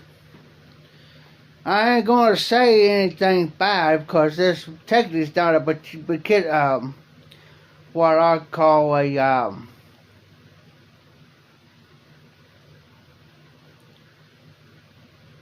politics on this channel. But there's a certain senator out there that needs to be out of office. It's from your state. She done went senile. But anyways,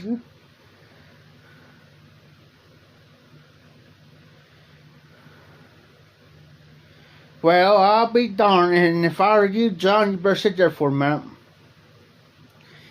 Now, a lot of people call it creek. We call it creek. You guys may call a washrag. We call it washrags around here.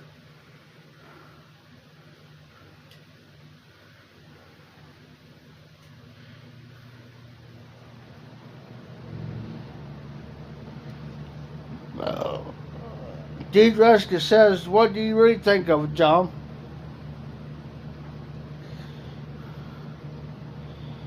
But no, I appreciate each and every one of you for coming out and on this live stream. And I really appreciate each and every one of you that either send me a pipe, tobaccos,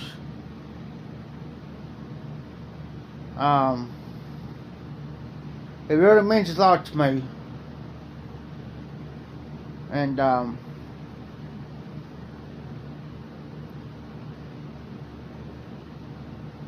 it's just something that a lot of people don't come out and say. You know, I like to joke around, mess around with people, but also I watch what I say because for number one, I don't want to defend anybody. And number two, I don't want to make anybody feel bad. And number three, you know, I don't want the person to get upset with me. Because I know what it's like. Now you guys, you can joke about this all day long. Throw it at me. Because I'll come back with something. Always. But I'll give you, if you ask me an honest question, I'll give you my honest, truthful answer. And I'll give it straight out.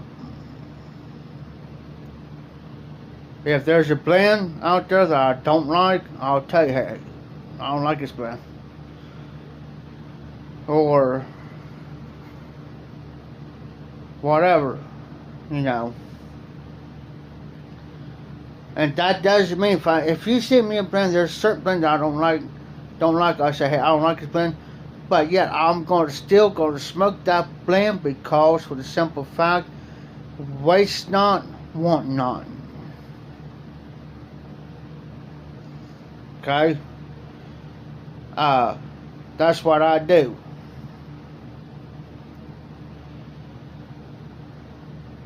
And I had this one blend. I forget who sent it to me. And some unknown reason, I don't know if it was just me or it was the pipe I was smoking it in. I forget what type of blend it was. And I just couldn't. I'm thinking, I'm not going to waste this blend.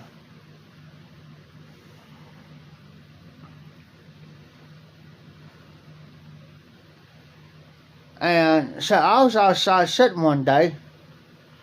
Somebody come by and says, "Hey, that smells good." Oh, it does. I said, you ain't smoking this blend. I said, it may smell good to you, but hey, I said, I'm sitting here, and I tell you what, there's one type of blend I cannot stand. It's called Lakeland blends. For some unknown reason, my body tolerance cannot handle it. My palate cannot handle it. It's got that floral, soapy taste to it, and I cannot stand it. If you get a floral, soapy Lakeland, my advice is to you is smoke it in the cob. Don't smoke it in the briar. I made that mistake. And matter of fact, I'll show you what pipe I smoked that baby in. And I almost cried.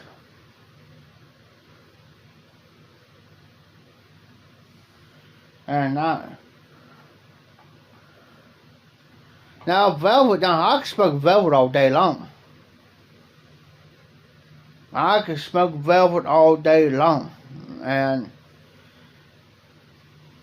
now this is the pipe Dan likes.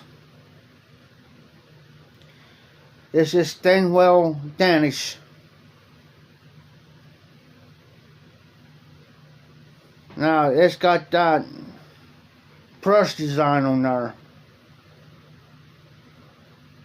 I smoked, and matter of fact, that just rang the bell since I seen Dudruska. It's the LJ, and he knows what I'm talking about. It's the LJ Paredes No Name. LJ Paredes No Name. That had the floral smell from all get out. It was in a plastic bag like this one. I opened that bag up, and the only thing I just opened the bag up, it had my whole room smelling like it.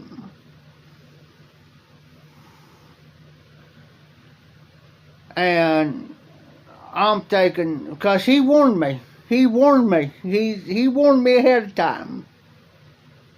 Be careful with this, he warned me. My mistake was smoking in this pipe. Now this is one of my third or fourth favorite pipe out of my collection. I love it. Lightweight. I mean, there's one day I had this pipe in my mouth, clenching it like this. Wasn't paying attention. I was doing something, and I went to bump. Well, I bumped the pipe, and it hit my teeth. Hurt. Well, I smoked that LJ Paredes No Name of Night, and when I started smoking that, I'm thinking, what in the world? What type of blend is this? I never had this, so I looked it up. I was like, uh-oh. I didn't have no cashier salt, no whiskey. Oh. That is my salt treatment. I didn't have no cashier salt coarse cut, no whiskey. The clear, don't get the flavor type, just get the clear high grain alcohol or whatever. And you just fill the salt up to your rim. Don't let it come out. Just do about that much above, down below the rim, about that much. And then you want to get an egg carton. Of course, you want to take the stem off. Like this pipe here, I want to set it up there about like that in an egg carton. Now I start filling that with alcohol. I'll block this off, or you can fill this up too with cashier salt. and just let the alcohol go through here and let it come up this way. But you always make sure it does not touch the alcohol, does not touch your rim or your sides.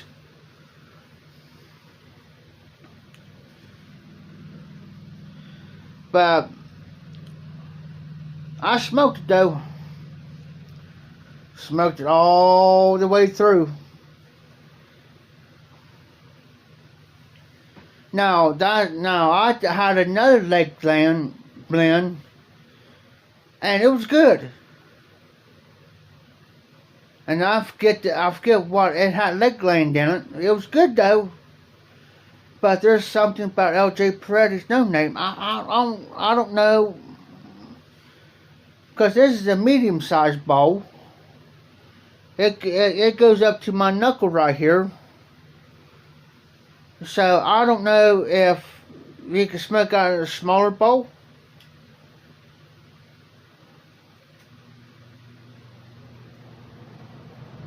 Or what? Now what you can do too, John, if you want to clean your stems, let me fix this real quick.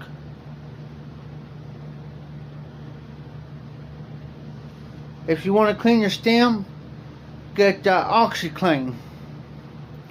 Get some, don't get your water hot, get some warm water. Put a little bit of OxiClean in there, and just take your hand like this, put it in, stick your stem in there and just let it set. Leave it alone. You want to leave your bowl in the egg carton for 24 hours. Now all that stuff will come to the top of the salt. Now hey Steve, that's another blend I'm gonna have to try. Now John, now the top part will come brown, like a light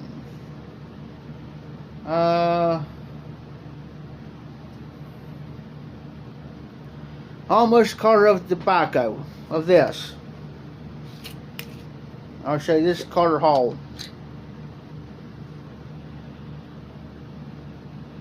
It'll come brown like that. Now when you start cleaning it out and the rest of it's white, don't panic, because what that salt from the bottom's done, and if it's white, it just draws all that up to the top. And after that, you want to clean that pipe good with pipe cleaners. Water, if you have to take some whiskey through there, through here. Make sure your stems off. Run some whiskey through there, a little bit, kind of rinse, and put some cotton balls in there. Put some cotton balls in there, maybe 1 or 2 cotton balls, and squirt you some Everclear high grain alcohol and put it through there. Make sure it's all cleaned out. Pull that out. Make sure and wipe it out. Clean it out, and let it sit for 24 hours.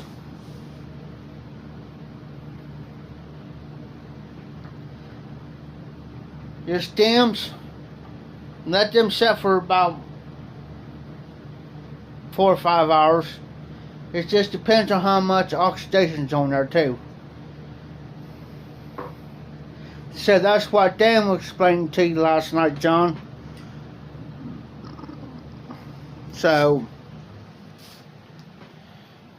once you did the first couple times, and you start to get the hang of it, you'll know what to do to a state pipe. And if you already got an estate pipe that you have at one,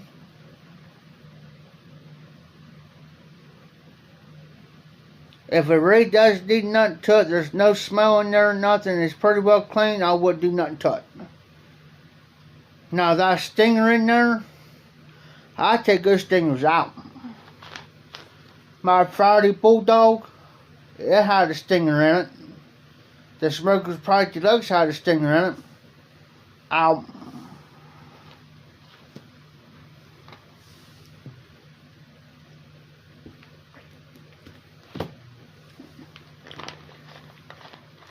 Hey John,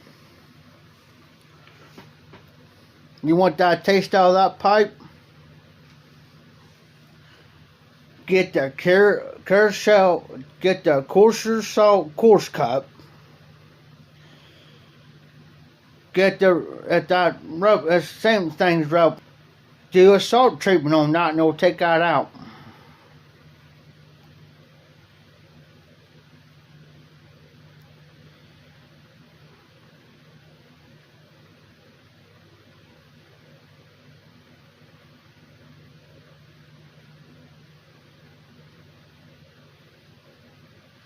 I don't like the stingers in them because for the simple fact that hole on the end of that stinger always wants to get clogged up.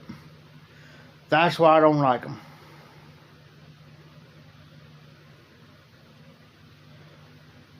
John, you better listen to your wife. Remember, the wife's always the boss. Ain't that right, Steve?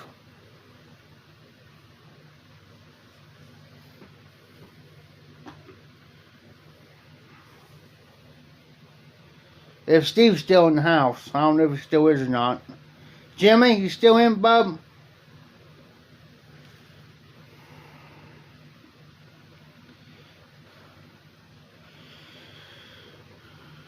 Yeah, guys, I smoked so much today that I gotta lay off for a while.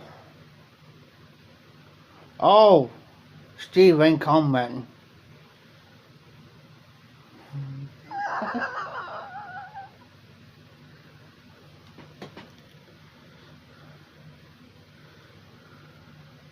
I was gonna make a comment, but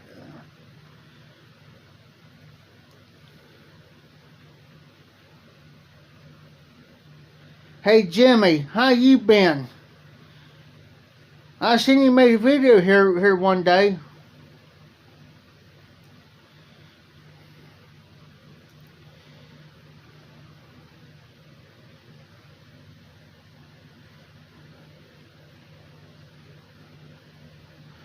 Hey, I'm gonna be honest with you. On the cherry. By the way, you see my look. The cherry, the only cherry I really don't like is the Captain Black cherry.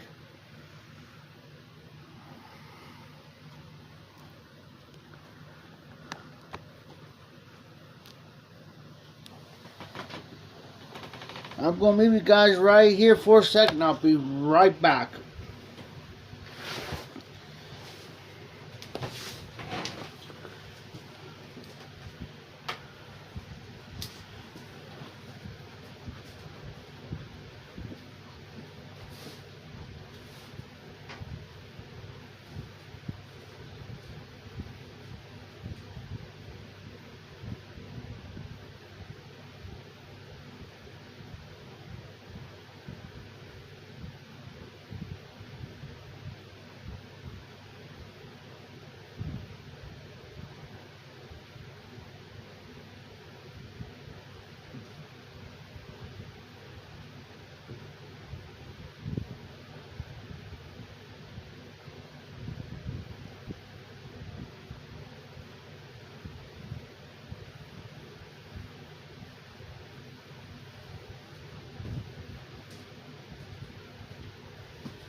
Oh.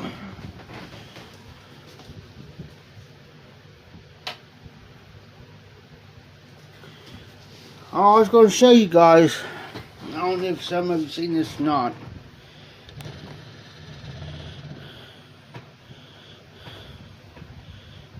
Hey Jimmy, I'll tell you how that works.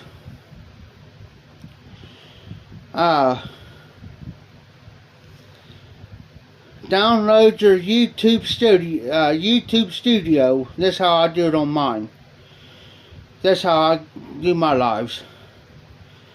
What you do is, since you already got the app already downloaded for this for do your lives on your phone, get the app of YouTube Studios.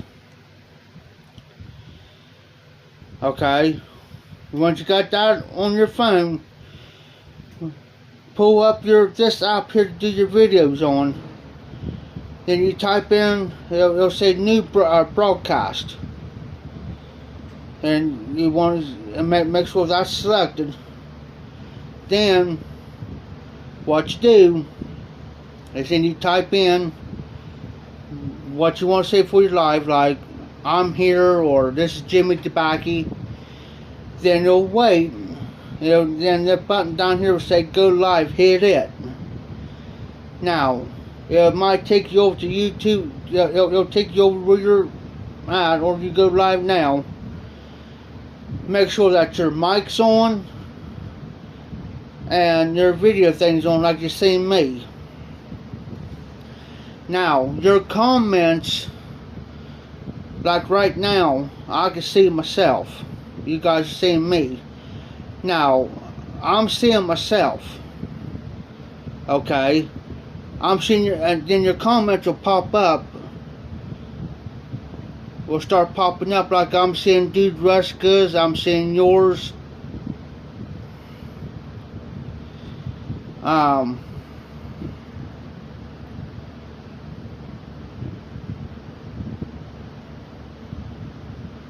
Now I can do it on my computer. I could do it on this phone because I got the same app Jimmy Tabaki's got.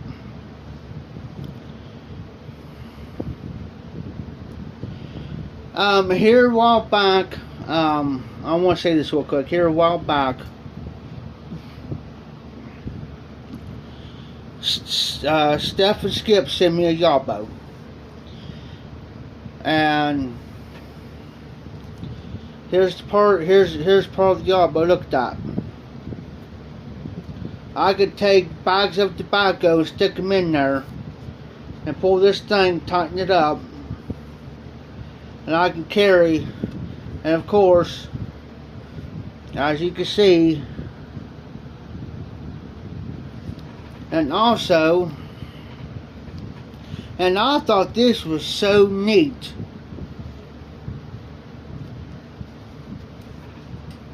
Well, I gotta get behind my ear here. Well, I got too big of an ears. But anyways, Prince Albert. Now I thought that was so neat. Now John, I'm on a cell phone. And the name of the app is PRISM. Prism. And I think Chad uses that too on his. I'm pretty sure. I use it, Tony uses it, a few other people uses that app. That's the only thing you do is just do that there, Jimmy. Excuse me. Now my tablet, I have a tablet, my tablet won't let me do it. Now my desktop computer, I can do it on my desktop computer. And which it comes so aggravated, even though I can get internet on that, it came so aggravated that my internet goes in now, which I can do it on this one. Because the internet don't go out on this as much as it does on my computer.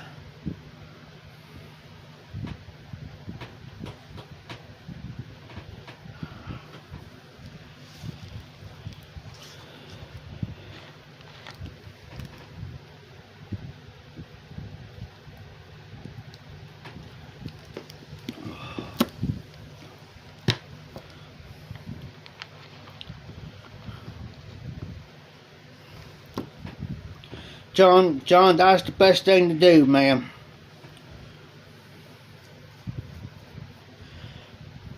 Next time you go, hey Jimmy, next time you go live, just go live, and everything else will fall in place.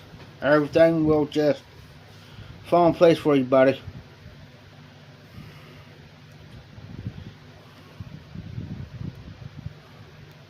And the reason why I like that app too, John, is because if I want to go outside and do it live, I can go outside and do it live.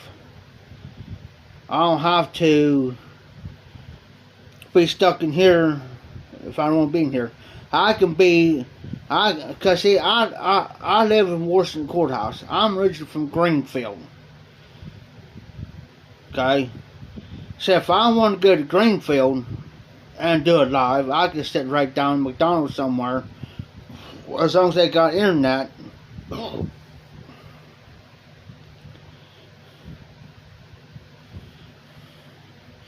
Nice, hey, night, big brother.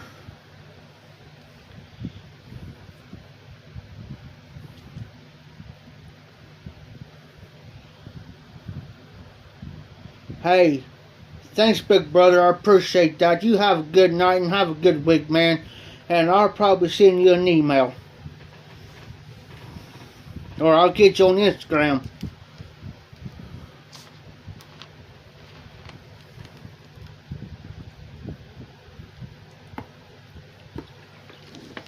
So Steve's 3 hours behind me. So it's 1:11 here. It's 12. So it's 10:11 right now where he's out in California. And Garbage Man Piper's 2 hours behind me. So he's at 11:11. So it's Skip and Kane, because they're in El Paso, Texas. So they're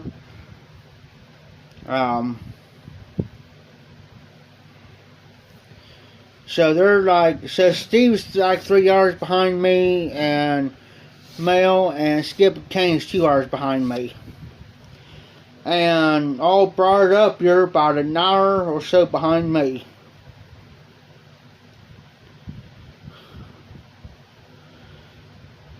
Hey Jimmy, it's a whole lot of fun, man. It's a whole lot of fun with the live streams. You can see the comments. You don't have to sit there and type. You can always respond to them.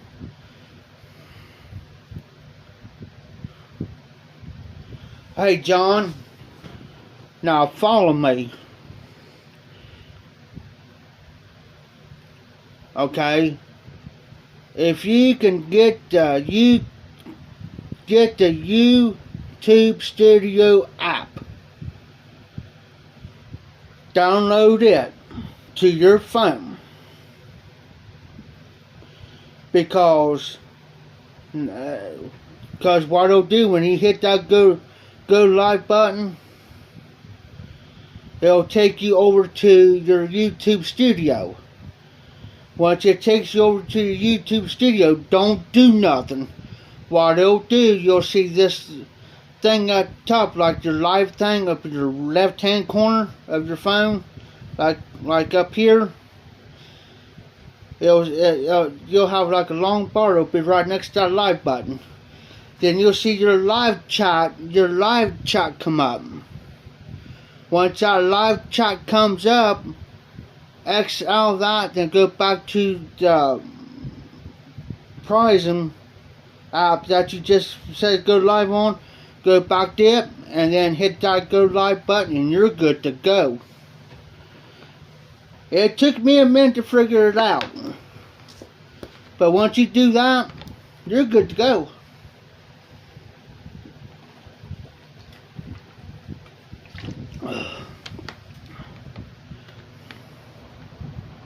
Yes, Jimmy. Me and you on the same time. Morgan. That's right, Morgan's in Illinois, so he's an hour behind. So in Morgan's time is 12:13. It's 1:13. Yeah, 1:13 here.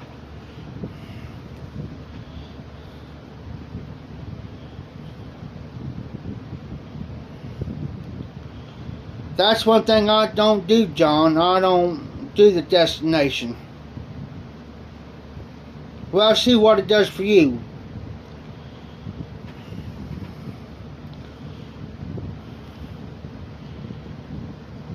Paul's in. Paul, are you in London?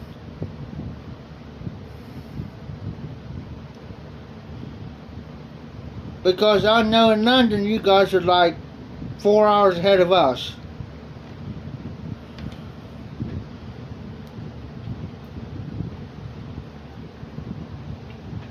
If I'm right. If I'm right, Paul. Correct me if I'm wrong. That's what I thought. Now, are you, Paul, are you actually in London, England?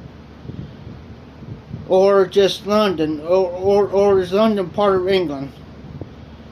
Because, hey, I'm trying to learn how you guys cross the pond over, so I'm just learning on this.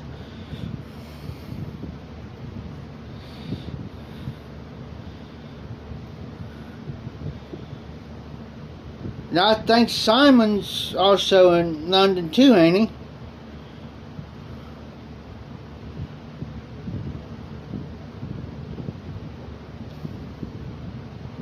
Excuse me. Excuse me.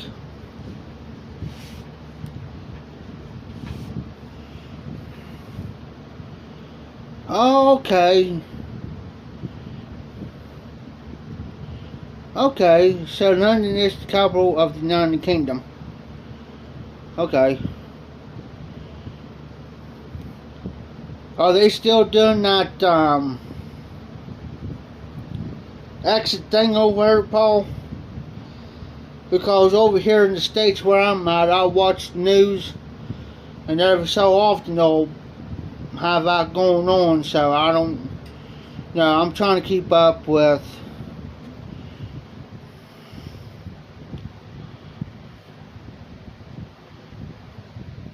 Yes, do that, John. Yes, do that. Put your email address in, your Google email address.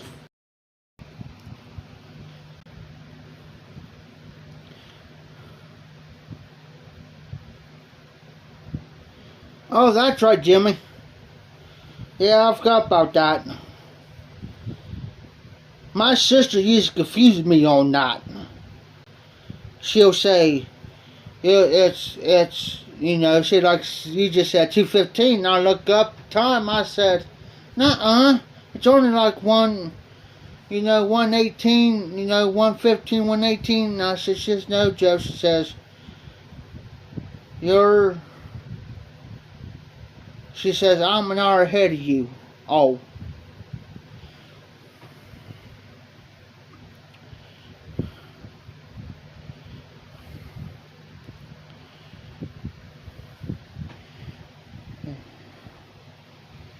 Yeah, I'm just watching if you see my friend go up like this, I'm checking my battery life. See how much battery I got left.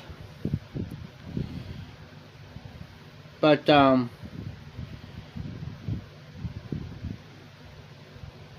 another thing too, guys, Jimmy and John, when you do your lives through that app, you can actually see how long you've been on. Right now, we've been on for 2 hours and 27 minutes and 20 seconds. 2 hours and 27 minutes and 26 seconds we've been on. And another thing too, guys, it will automatically, when you get all that done, it will automatically load up to YouTube. You don't have to upload it or nothing. It automatically does it for you. You don't have to do nothing. It automatically does it. Mine does. So I don't have to worry about going through there. I can just put my phone on charge and that'll do its own thing. It'll load up. And yeah, you don't have to upload it. It does it itself. It does the process itself. Only thing you do, hold on, guys. And right on your right hand corner, watch my finger, right here. I'm not going to press it, but there's an end button. And since you end your live, you'll see this circle and you'll see this white line going on the circle that says live. That says your stream's ending. Once it ends, it's done. Just leave it alone. It'll take care of itself.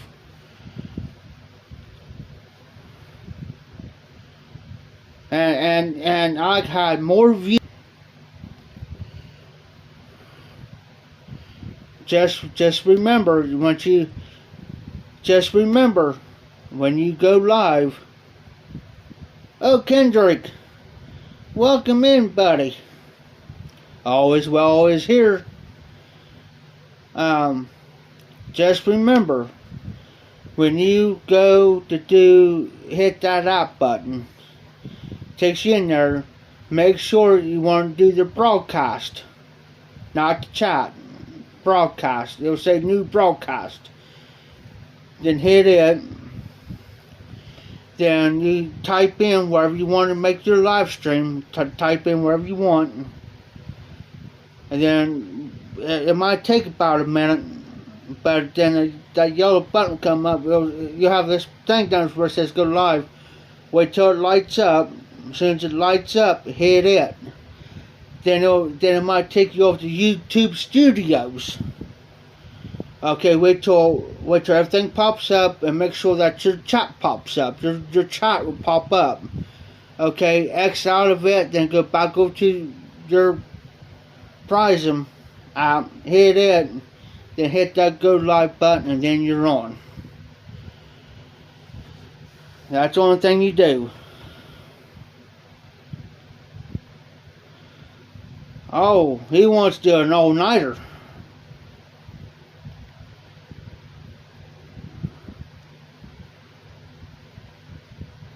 Well, we can see how long we can go.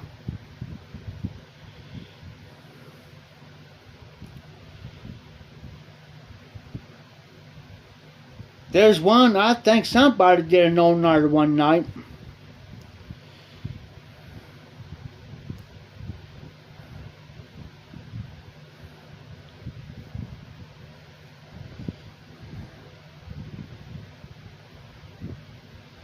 So it's 1:23 here.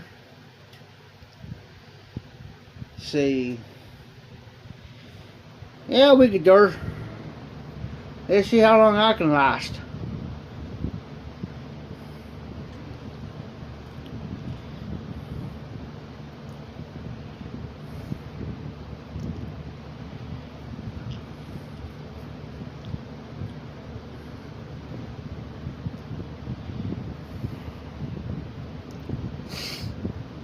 There's nothing else to do.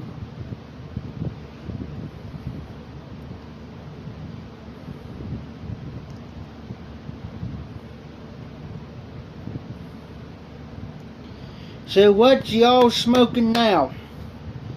Cause this old boy right here is better to fire him up another bowl of something. Hold on, y'all.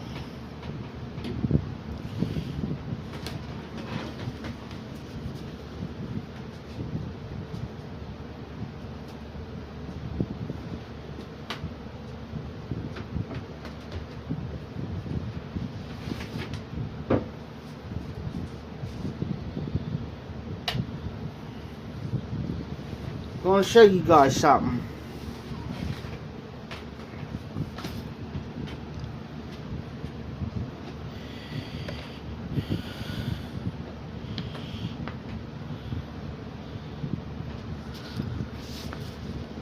All my tobaccos are in this thing. Let's see what we can pull out.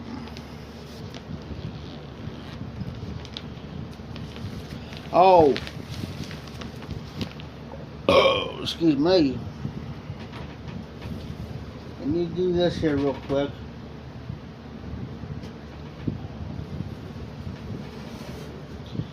They make a blend once a year, and it's around Thanksgiving.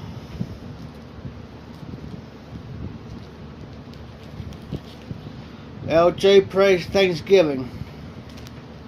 That's once a year.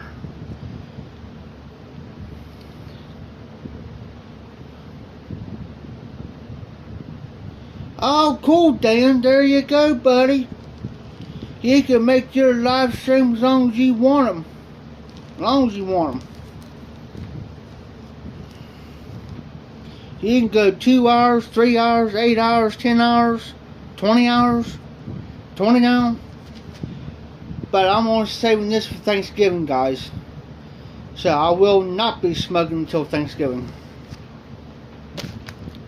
Yeah. Let's see.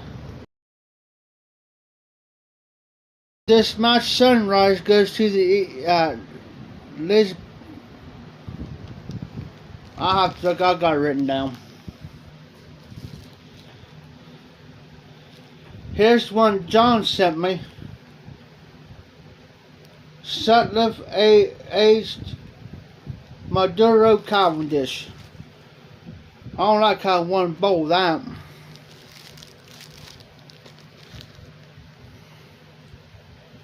Okay, I understand, Dan.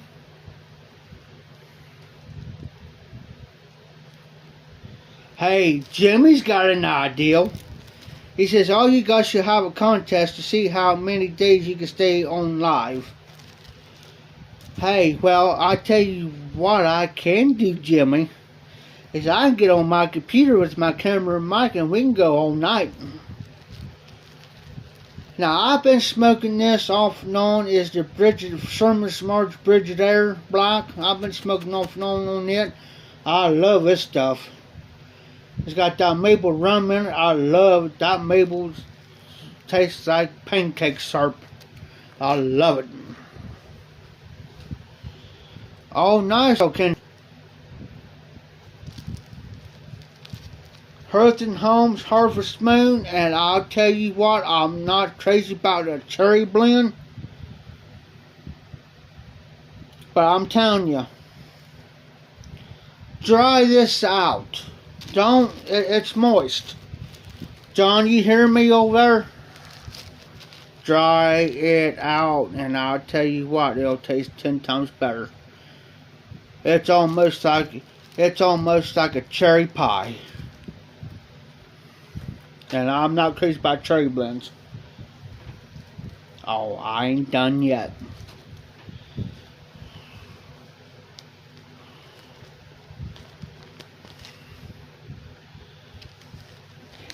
Friday Bulldog edition this past is the twist. Picker stuck by electric twist flake, and I'll show you what effect looks like. Straight Virginia. Straight Virginia. Caramel and other music in them. I'm saving the last one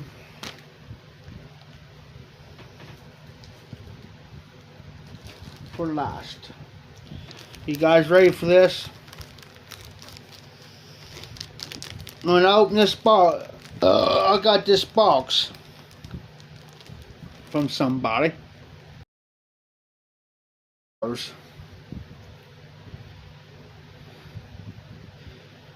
And I'm thinking, I didn't order nothing from Papa Cigars. I don't got the money. I don't got the funds to put into anything. Opened it up. Guess what? A pound of Birdie Light without a bite.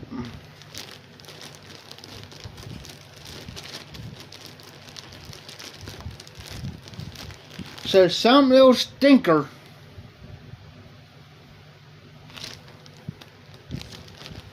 $16 ounces of it. Some stinker. I don't know who it is. Only thing I got this box that says, I opened up and it says Papa Cigars. And I'm thinking, I never ordered anything from Papa Cigars. This, like this. These blends here like samples. Or a tin or something, or a pipe or something.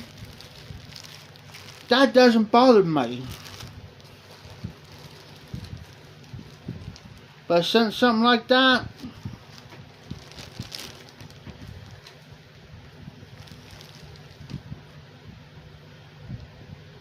and sent something like that to me.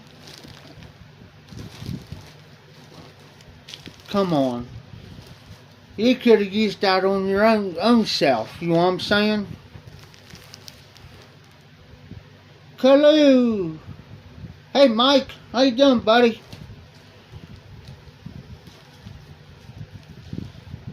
Since I've already smoked the flake, the Navy flake, it goes back in my thingy.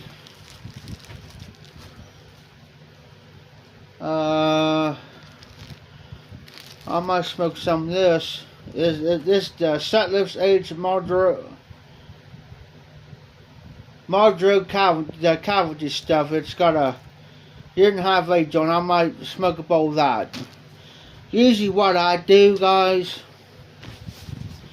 if I got stuff like this, I'll put them in a bag like this, and if I already, say like I already done the Navy flake, what I do is I put it back in there and zip it up, close it up. That's it. And put it up.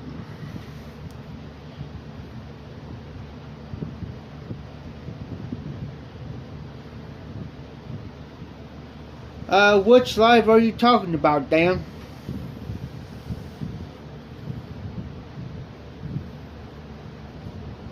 There's several pipes I gotta clean out.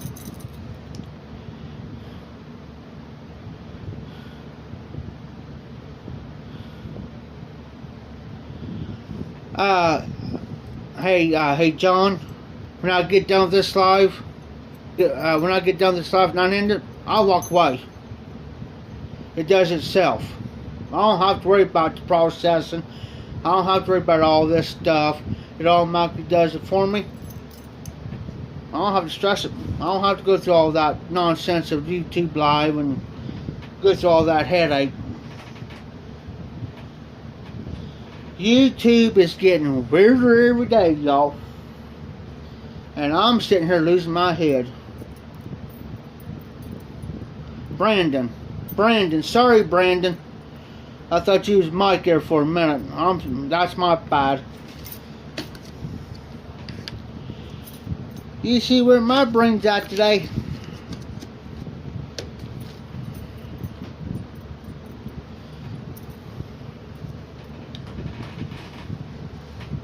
There it is. There's what I was looking for. You know what? I use this. It's a Folgers thing, and what I do with it, I put all my ashes and stuff in that. And the reason being I like it like that, I'll tell you why here in a minute.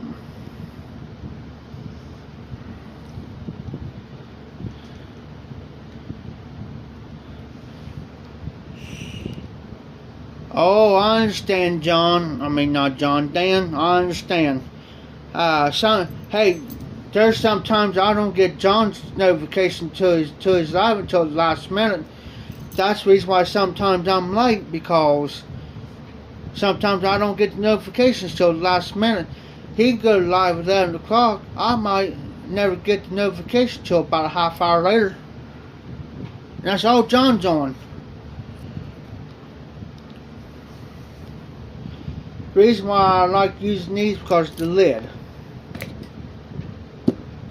So that's why if it dumps over whatever, none of it spills out. Right now I'm just cleaning my pipes out.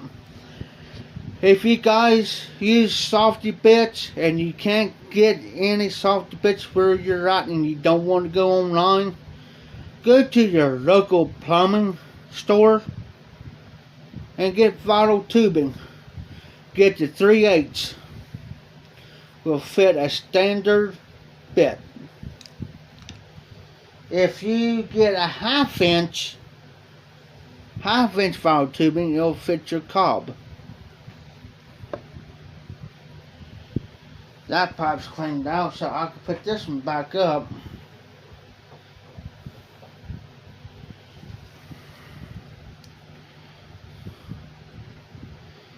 Hey, Utah Piper. Glad to have you. Welcome aboard, son. Welcome aboard, brother.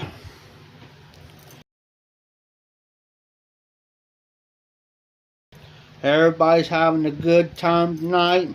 We always have a good time on the live stream. Around here, there's never a dull moment on this live stream. You just don't know what's going to happen from one minute to the next.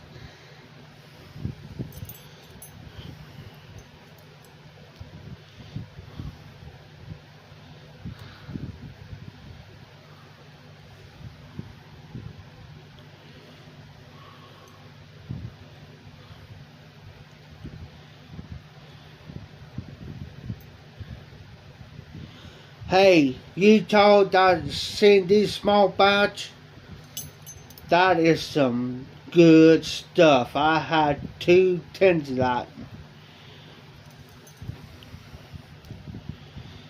The Smoking Fireman Cody sent it to me. He says, man, I'm going to send you a Yabo. So I'm going to send you some tobacco. And he sent me like 2 tins of that and two tins of the small batch flake, and also the dark flake, if I'm right. Jose, I know what that means. You can't sleep.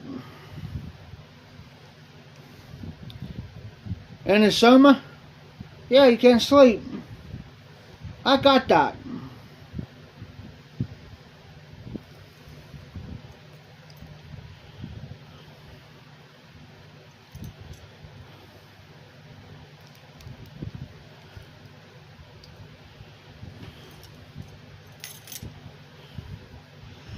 That's the only trouble, Utah Piper, as they bring out this limited release stuff like SmokingPipes.com, popping cigars.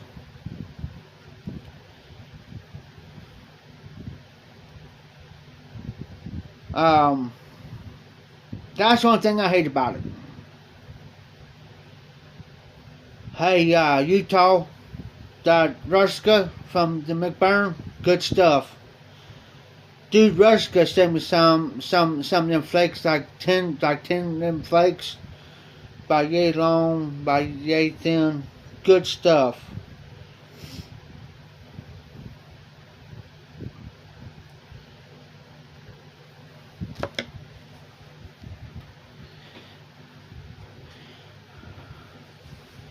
See, like me, I got certain blends that I'm holding back. Just like this, how much? No, wrong one. Just like Haunted Bookshop, this is how much I got left. So I want to try to hold much of this back I can for like around Halloween. You know what I mean? I just don't got that very many blends to actually choose from, but maybe here later on down the road that might change for me, so I'll be right back, guys.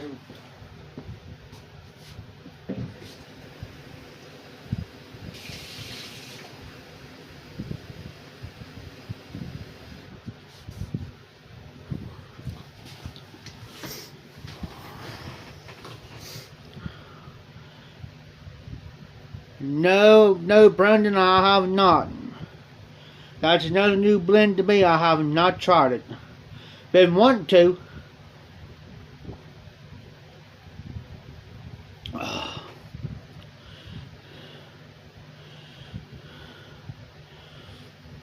Oh, nice, Utah.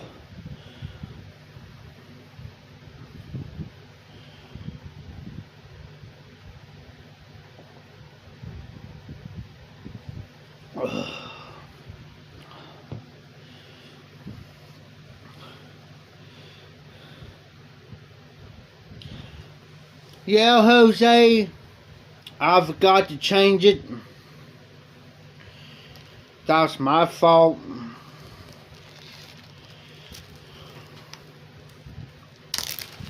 Yeah, guys, that's another thing too. If you're on here, make sure you change your title. Jose just reminded me of it. Thanks, Jose. Um,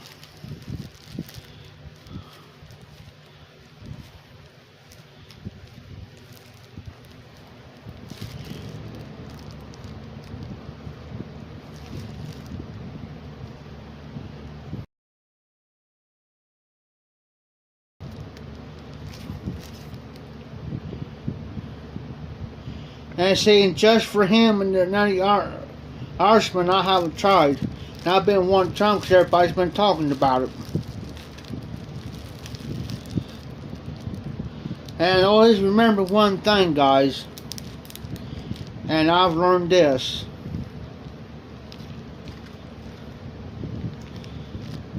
Is everybody's pouch is different. You may like something that I may not like. Or I may like something that you may not like. Now, me and Dan, we almost got the same taste. Just about, but not the good. But, you know, and I think this here is an aromatic.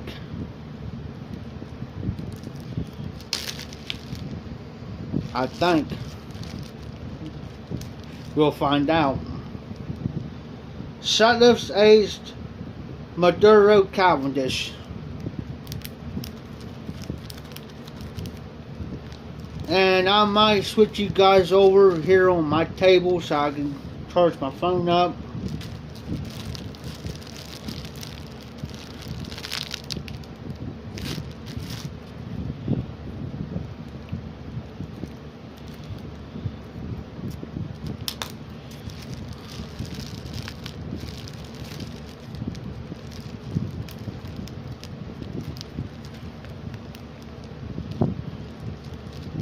Oh, cool, Utah. Yeah, I've heard about that.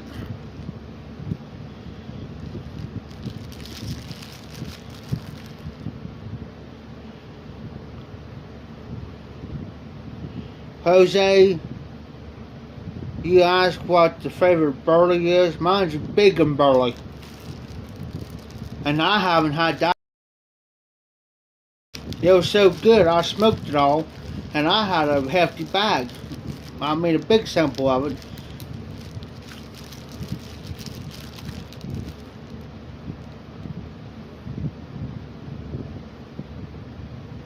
Oh, okay, Utah. Cool.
I'm just trying to get you guys repositioned here.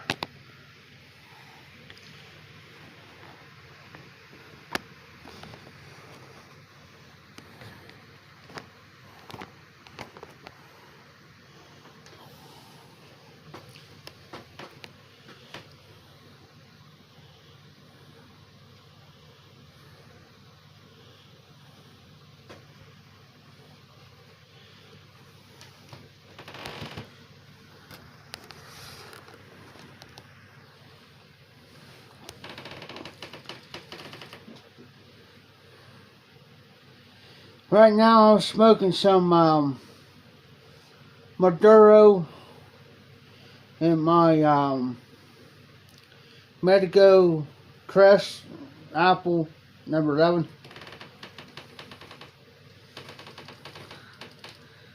I'm just going to see something here, guys. Ooh, that's dark, ain't it? That's how dark gets out here.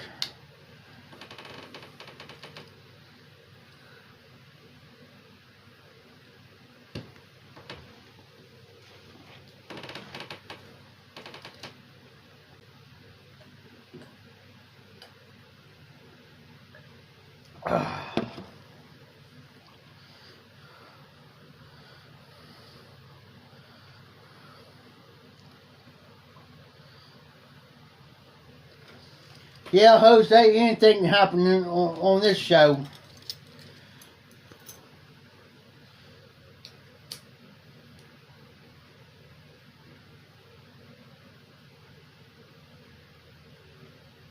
Pick up and bite you. It will bite you in the hind end quicker than a rattlesnake.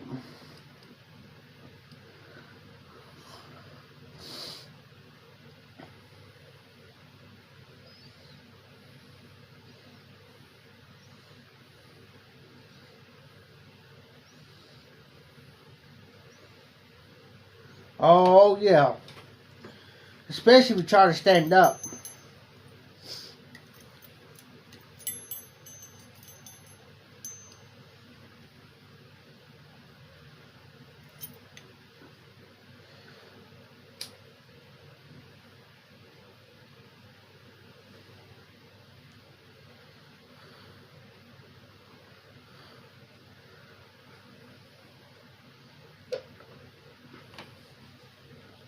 Hey, Jimmy, you still on?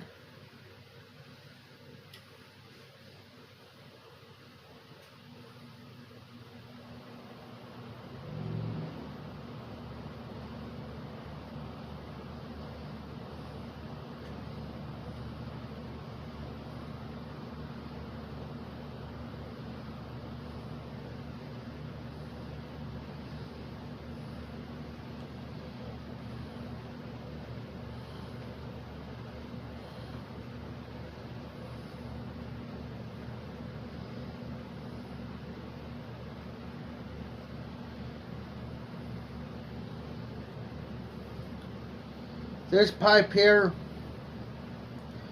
I won this from TPI Tobacco Pipe International's Gall. I had 3 choices of a pipe than anything. This is a Medico Oscar, no Crest. Medico Crest shape number 11. It's an apple shape. And let me tell you, this has been one of my best little smokers. I smoked more of this one, between this one and my Savinelli panel.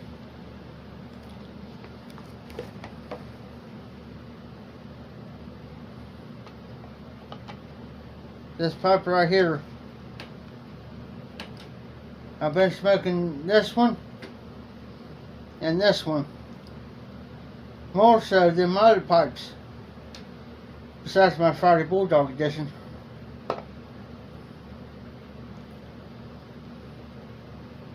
Oh, nice, Utah.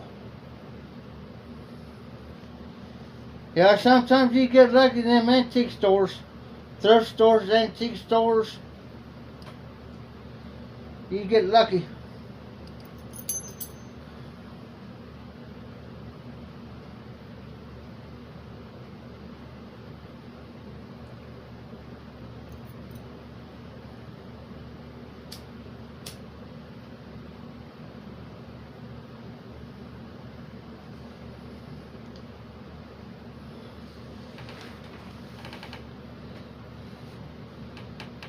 Oh, nice yellow bull. A yellow bulldog with a diamond shank and a saddle stem. Oh, oh, he picked up a good one. That's a good one right there, Utah.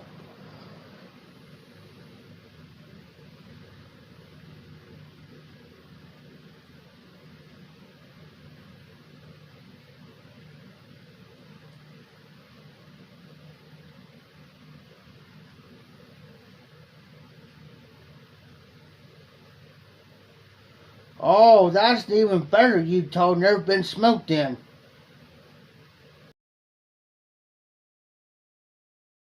So Utah picked up a nice sweet pipe that's never been smoked in, and you can never very seldom hard to find pipes like that. So I broke it in. The reason why you see my hand, so I can kind of see the comments, because my lights are glaring off the screen. So I broke it in with the first bowl of the beast. Nice.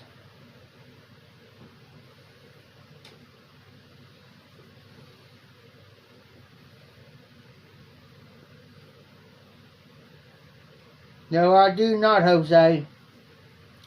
There's several pipes that's on my list I don't got yet.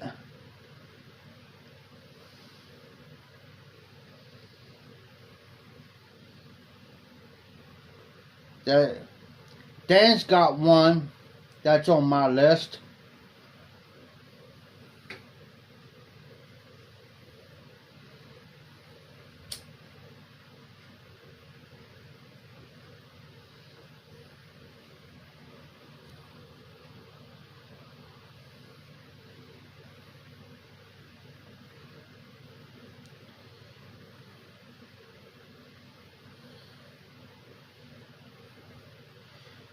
Utah says at another store they had a no-name bar billiard for only $6. I didn't have much cake in the chamber at all. Just a quick clean, and it was good as new. No chatter. Oh, night. Oh, Utah, you got a steal on that one.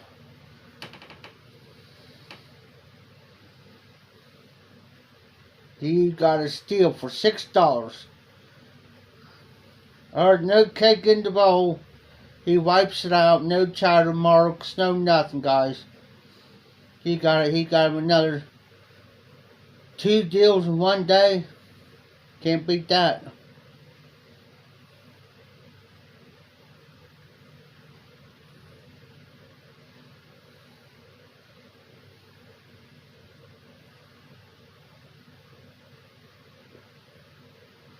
Nope, you can't, Utah.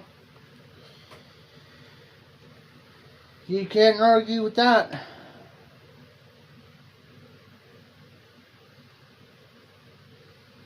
Find a good briar like that.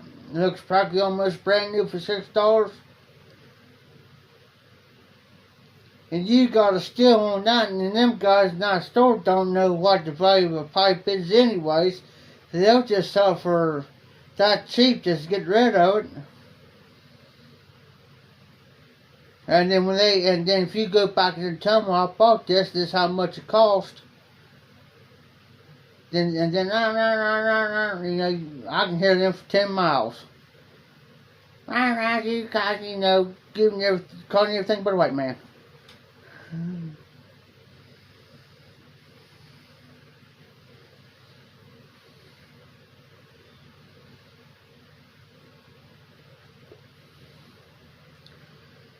I had this one pipe here.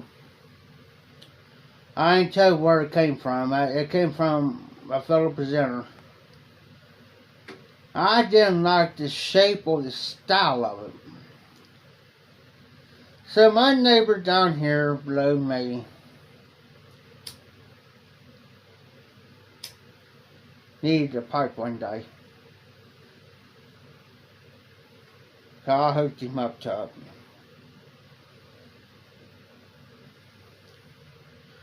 But I told him, I made a deal with him. I said, if you ever decide,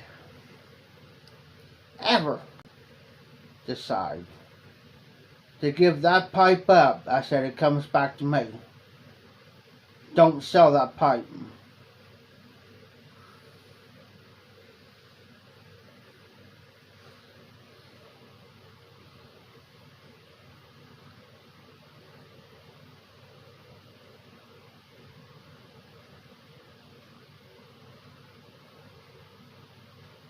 Oh, man.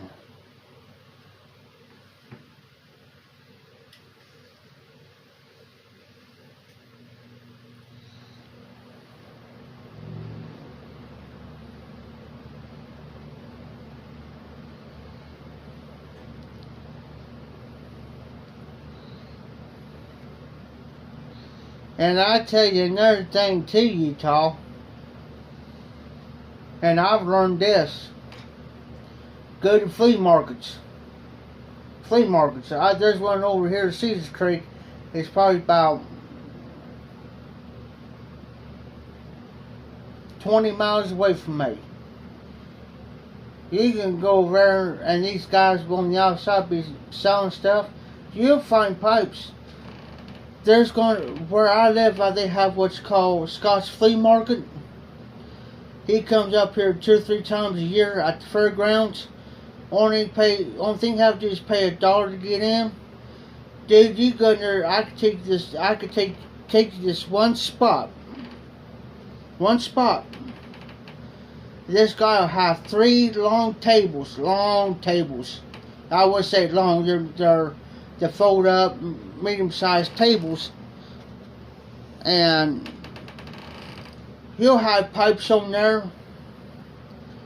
I think it was a couple years ago, he had this Savinelli.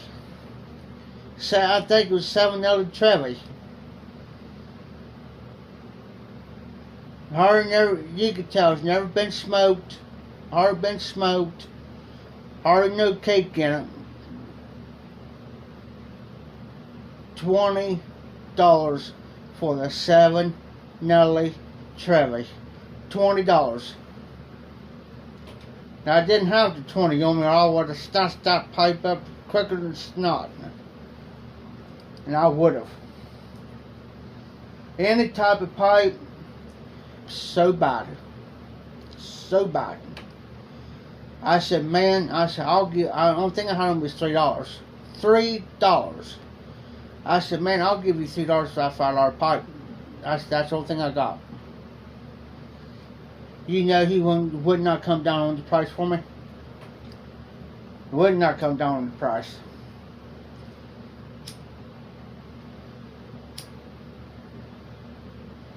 So I made a promise to myself this year. If I did a couple jobs, that I'm going to start putting money back. Find out when he's coming, this Scott Antique Market's coming in. Then I'm going to go there and give me some pipes.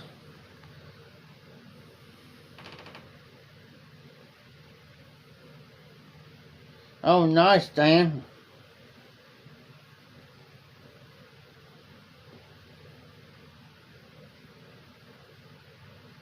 Oh, wow, Utah.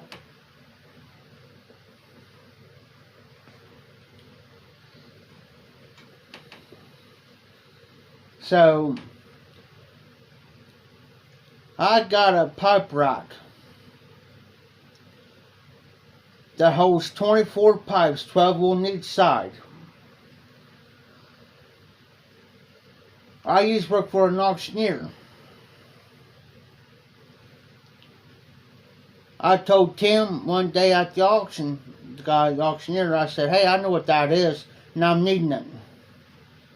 He says, what is it? I said, you know what that is? He says, no, that's a pipe stand. That's a pipe rack. And I said, I'm needing it. He says, he looked at me all funny. He says, Jeff, he says, you got pipes? I said, yeah. I said, I need one to hold my pipes. Well, I'm going to show you guys one of these days what it is. I only paid $1. $1 bill for it holds 20, a pipe rack holds 24 pipes, 12 on each side. See, let me see if I don't know if I can do it or not.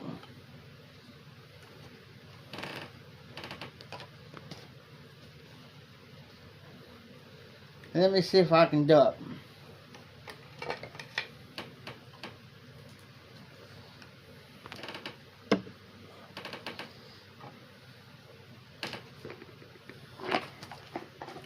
I have to move some stuff.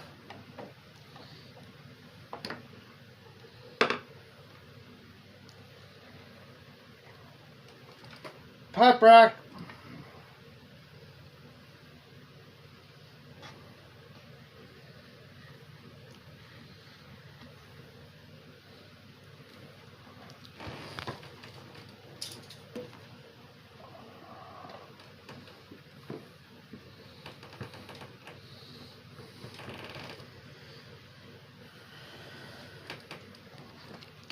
Holds 24 pipes, guys. And the only thing that's actually missing on it is the handle. That's it.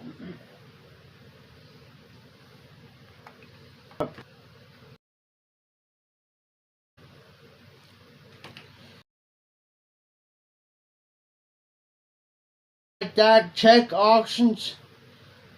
Go to these estate auctions. You can find pipe cheap. Cause nobody, you ain't gonna hard to find anybody's gonna be interested in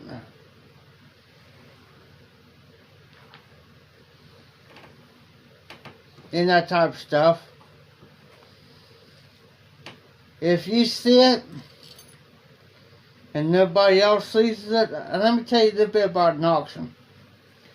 If you see something at an auction like pipes, like a box full of pipes, I'll tell you a little secret. Carry a little black marker.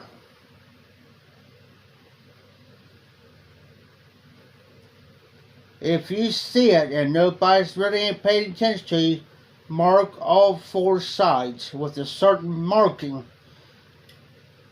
But mark it dark enough to where you only see it.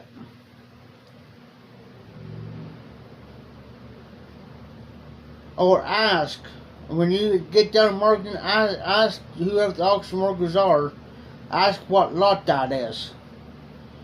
And keep that lot. They may tell you, well, that's lot 1A. Okay, listen to the auctioneer. He says, this is lot 1A. But mark that box. And then you know that, say like it's got 15 pipes in there. They may pull out one or two shabby pipes out of there.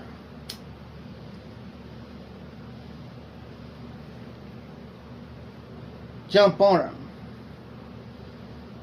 Now, if they tip that box and show it, you might have a little competition.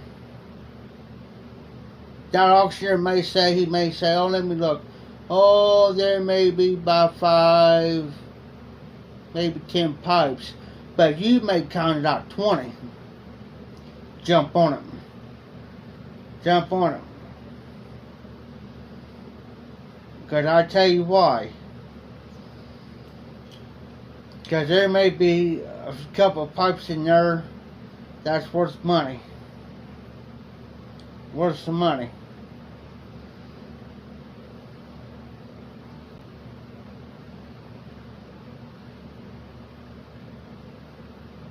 I priced this pipe rack I got.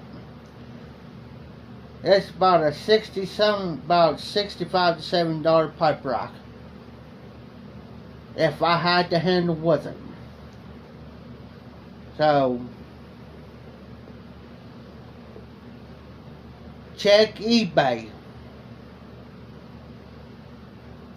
But watch eBay because them some, and watch the pipe that you're buying.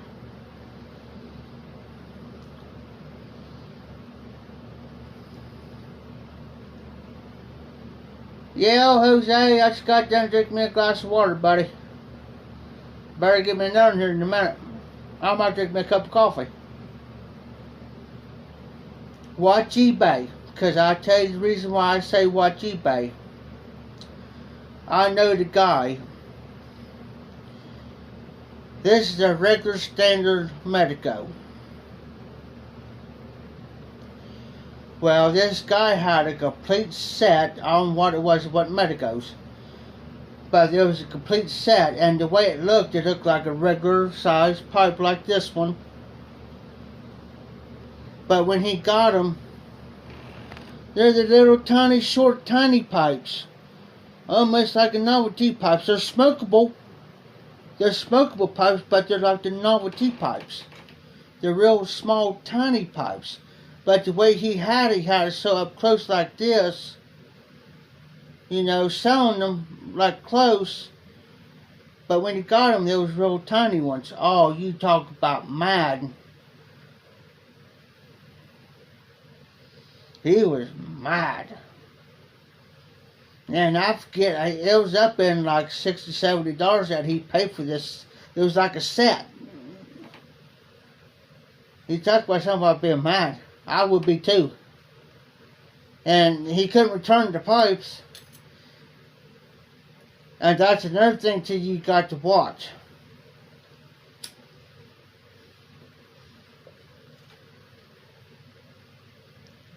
Question the seller.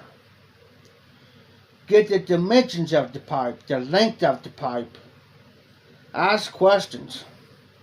Because if not, and you get that pipe and you get mad about it,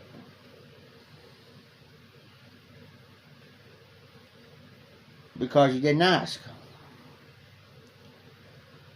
And yes, I've seen pipes on there that it's not worth the price they're asking for. I'll tell you that right now.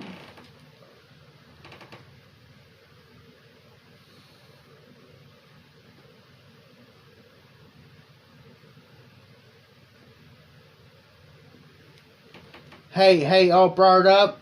I've tried the hazelnut hazelnut creamer, and I tell you what I use in my coffee now is caramel latte creamer in mine. Guys, I'll be right back, and don't worry, my phone is on charge.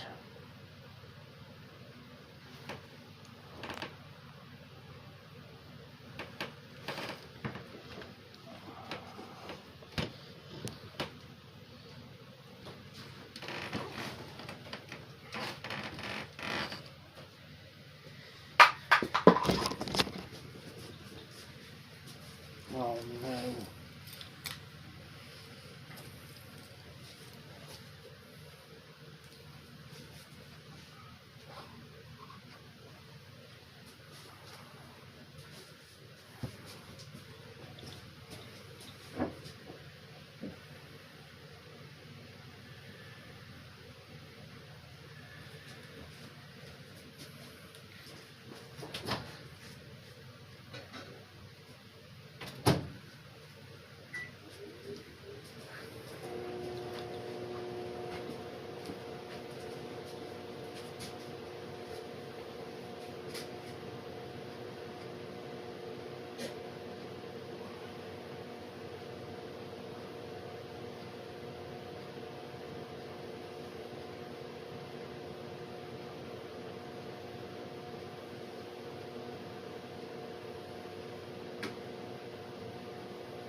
I'm back, guys.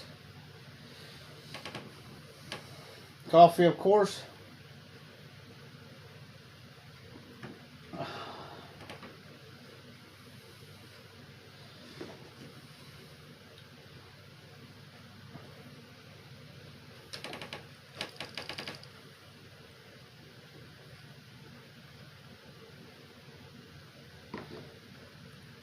Oh, I thought I lost something.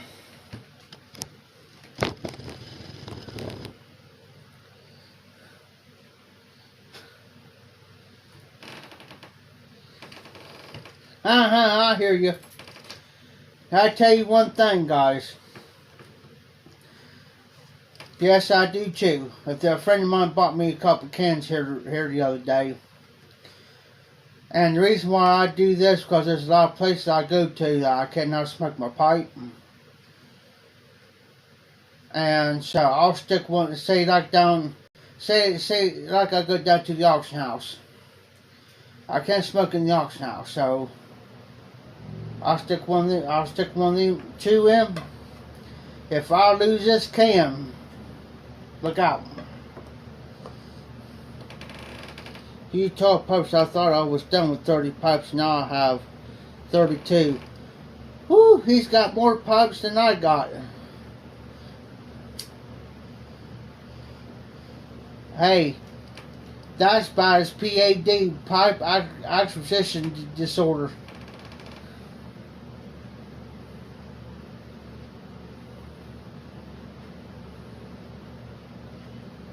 Hey, John, since you said that, that might come back and bite you in the hind end.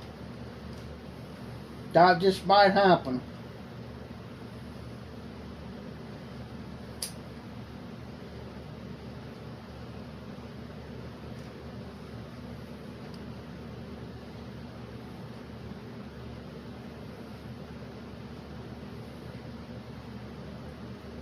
Hey, they make so many pipes and tobacco and they make special pipes anymore, you want to try them all.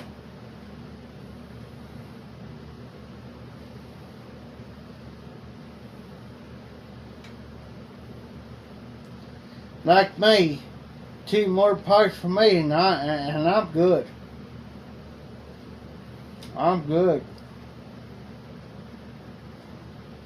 A lot of people think I'm crazy, but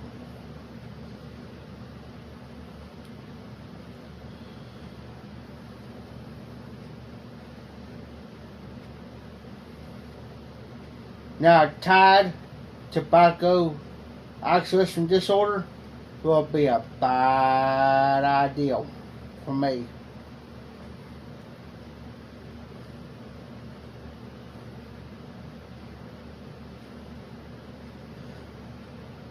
Brandon, Lakeland Blends has got that floral, soapy taste to it. It's got these floral notes to it, like a flower. To me, the best way I can describe it, it'll be your grandma's pocketbook.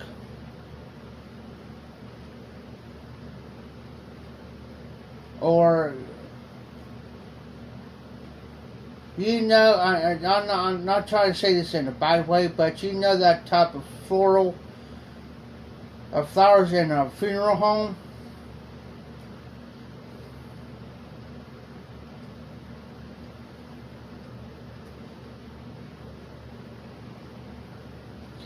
The only pipes I want, John, that I've been wanting is the Savinelli 320 or the Trevi or the Bones pipe or the Country Gentleman. But definitely I just want the Savinelli 320 negative or the Trevi.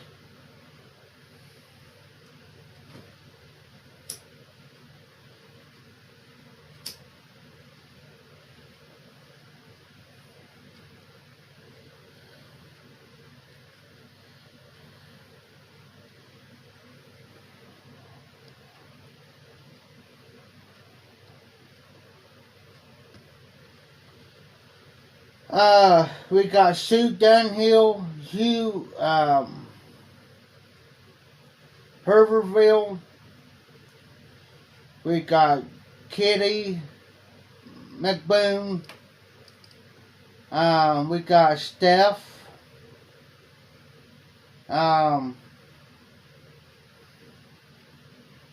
There's another one. There's 4.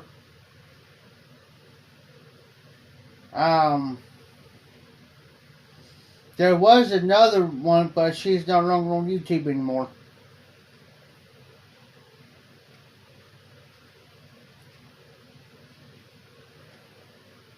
Hey, John. We gotta accept everybody.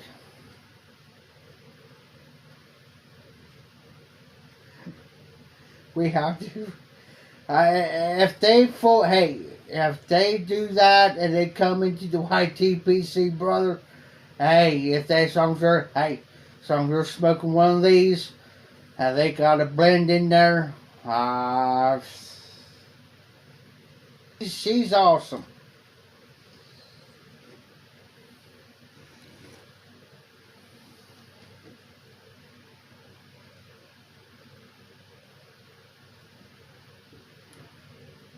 Oh, and I forgot about Miss Kathy. Killed Piper Stephen, Miss Kathy. Good night, Brandon. Glad to have you, buddy.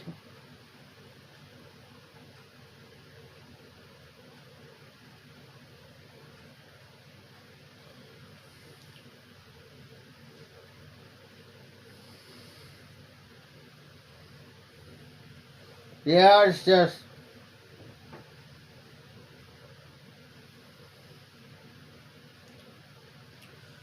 Harriet Hufer. It's normally on Instagram now.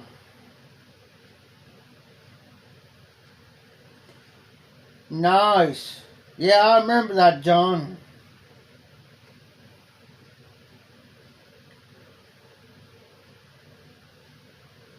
Jose, I don't know if Silver's doing it or not. I never even heard of that name.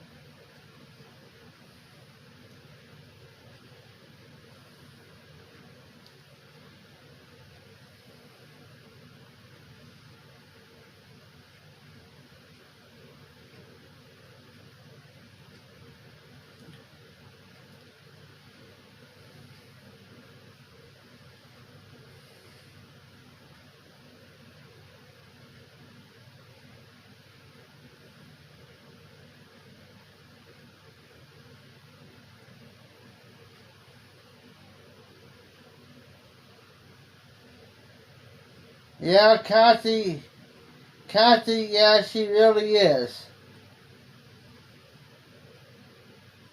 Kathy is a sweetheart.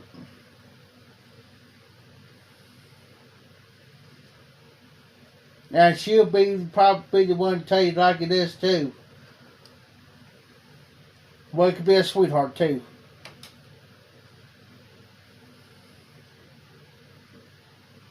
Well, I can sit there and listen to Killed Piper Stephen and Miss Kathy all day long. All day long.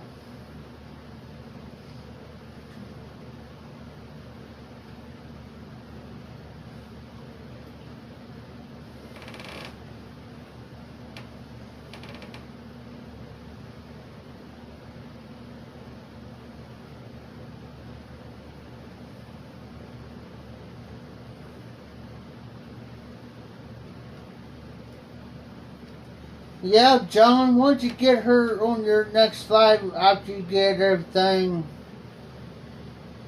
squared away, brother.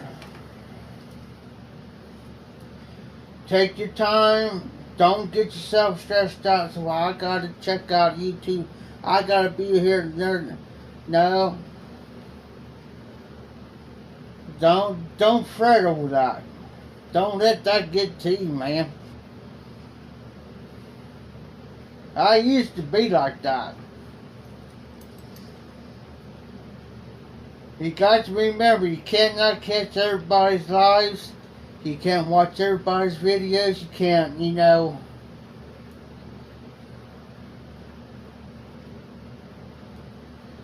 true, Jose.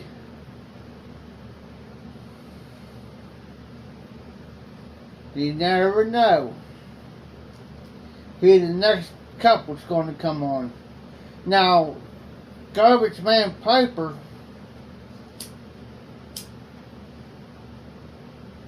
there's been a couple of times his wife's been on his videos. Not on all of them, but there's been a couple she's been on. And they're all sweethearts too, so.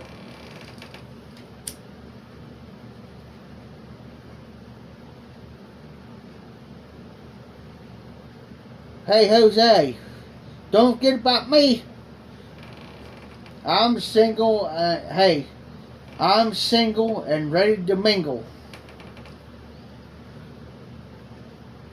Hey, here's a good one. I'm single as a Pringle and ready to mingle.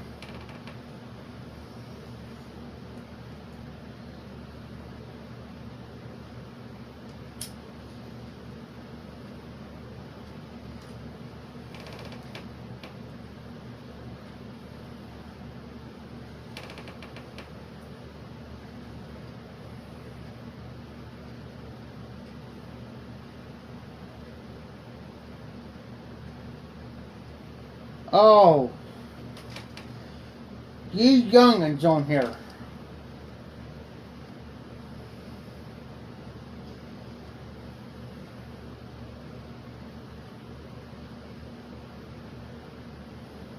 You know, back in the day when I was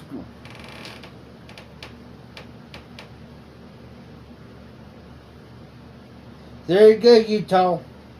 Exactly. Exactly. You know, back in the day when I was growing up, we didn't have all this fancy plumbing inside of our house. We had to go out and pump our own water. We had a 2-seat outhouse.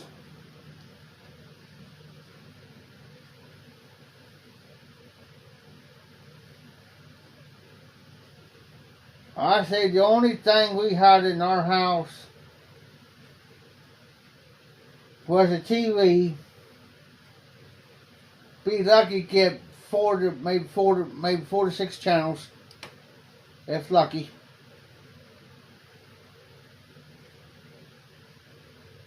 So forth and so on.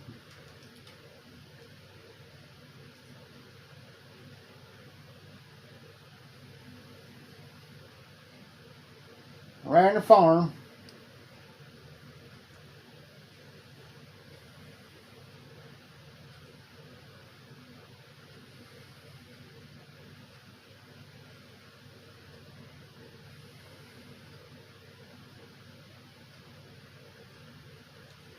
Take care of the equipment.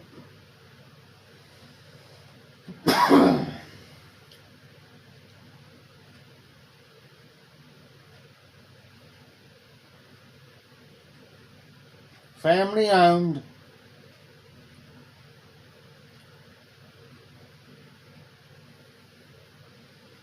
Back then, most farmers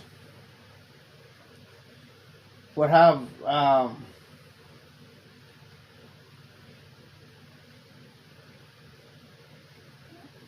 about 2 to 3, maybe 400 acres, maybe 500.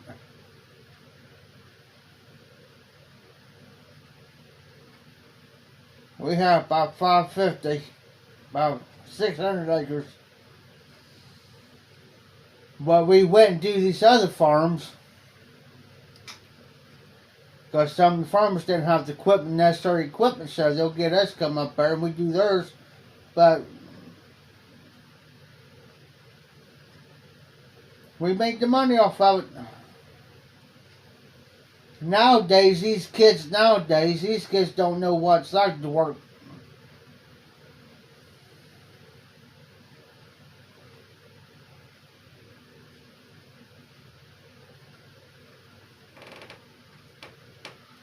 I'll be 41 in May.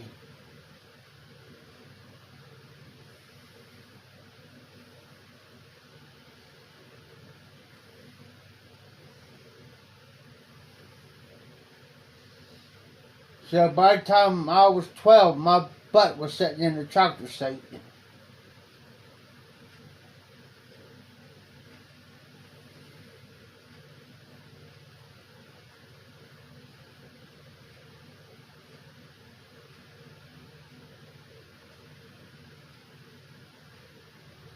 Damn. My mom was a baby boomer.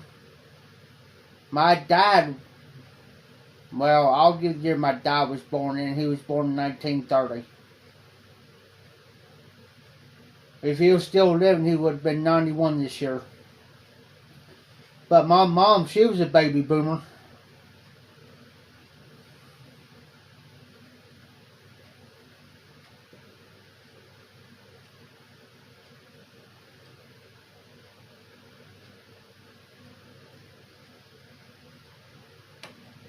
John, my body feels like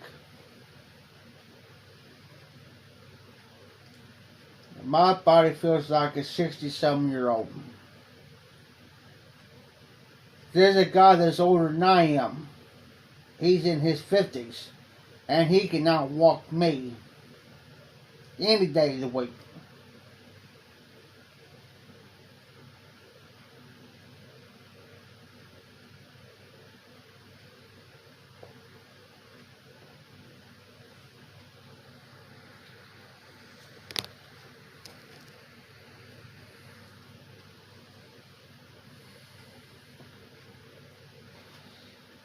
You know, there's other things that I'll give my pro. I can't get the word out tonight. I'll give you opinion on my life, and I'm not going to bore you guys to death. I have my ups and downs. Did jobs I didn't want to do. I had to survive. I worked on farms that could choke a horse.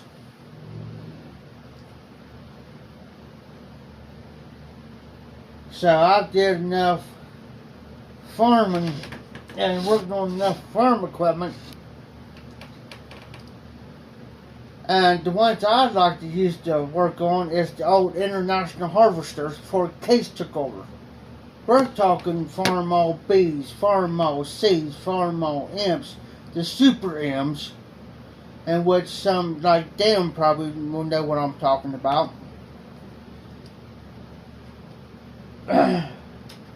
Now them type of tractors was easy to work on. Didn't have too much stuff you had to do here. You knew what to get, exactly what to get, how to get it.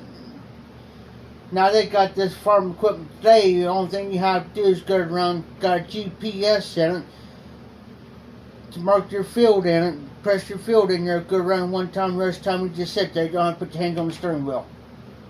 That's not farming. That's what I call laziness. Get out there like we used to do it, manually. These young kids, these teenage kids get out here at the farm. Well, I'm a farmer. Only thing you gotta do is go up in there and press a couple buttons and you don't have to hardly have to do nothing.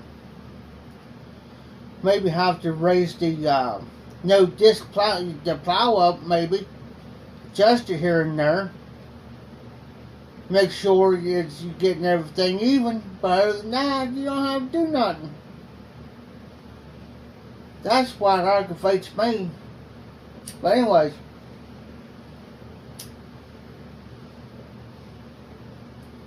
I did jobs that nobody else wouldn't do.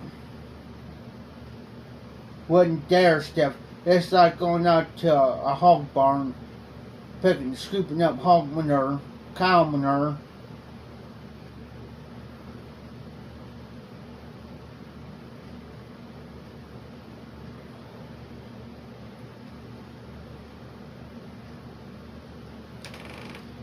Thanks, Morgan.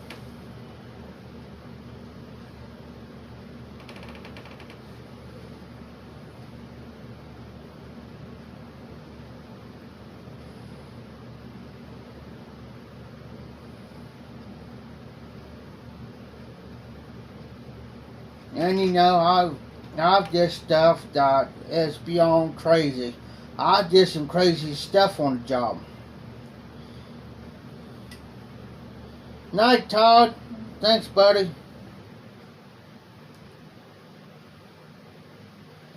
Hey, John, them international.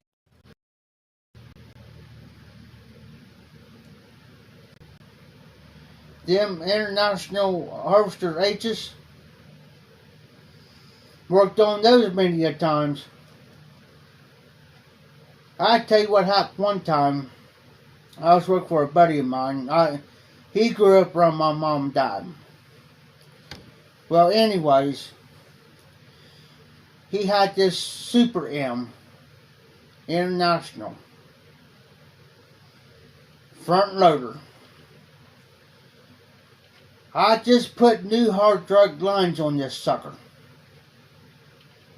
2 of them. Brand new lines. Well, this guy come out there and said, I can run that. I can do work with that. Well, they always call me Hank. The reason why they call me Hank because my dad was his nickname, so I carried the nickname over. Well, Steve looked at me and he says, Hank, what do you think? I said, well, if he says he can run it, let him run it. Well, this what Steve told him. He says, okay, you can run that, but don't throw up the throttle, for one. As Steve took the throttle, it was idling. So he went 1, 2, 3. It brought the speed up some. The speed up to where you can use the loader. And he told him specifically, this is the highest I want this to be running all day today. We was moving tree logs because we was cutting them up. Steve, we was cutting trees down, but we was cutting them sections, so that'd be easy for the International to go up there and lift them up, tie a chain around it, and move it. Yeah, going by pretty good. Well, we get on the other side of the property, and he starts to ram right up some. And I told him, I said, man, don't be doing that.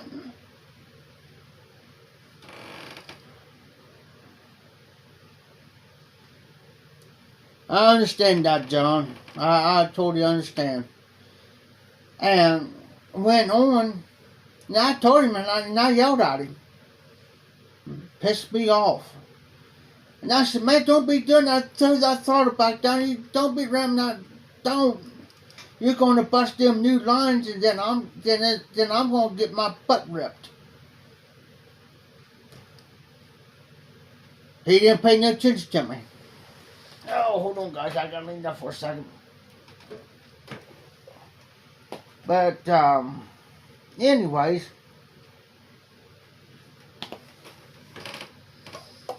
come back around. I had Steve was eating something. He said, hey, go crush, good so thing. It's alright. Because I knew where everything was at. And he trusted me. He trusted me. He had over $20, $30, $40,000 worth of stuff. Herb tools, you name it, everything. Chocolate paint, anything you could think of, he had it. Trusting me. So I started to walk back down, and I can hear Steve just ramping and raving. I think, uh-oh, this ain't good. I was about to turn around and walk away.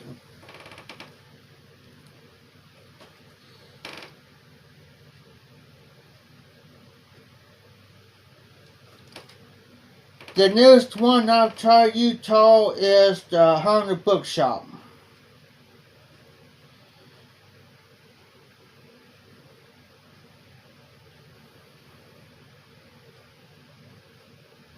Oh, good thing you reminded me, Dan.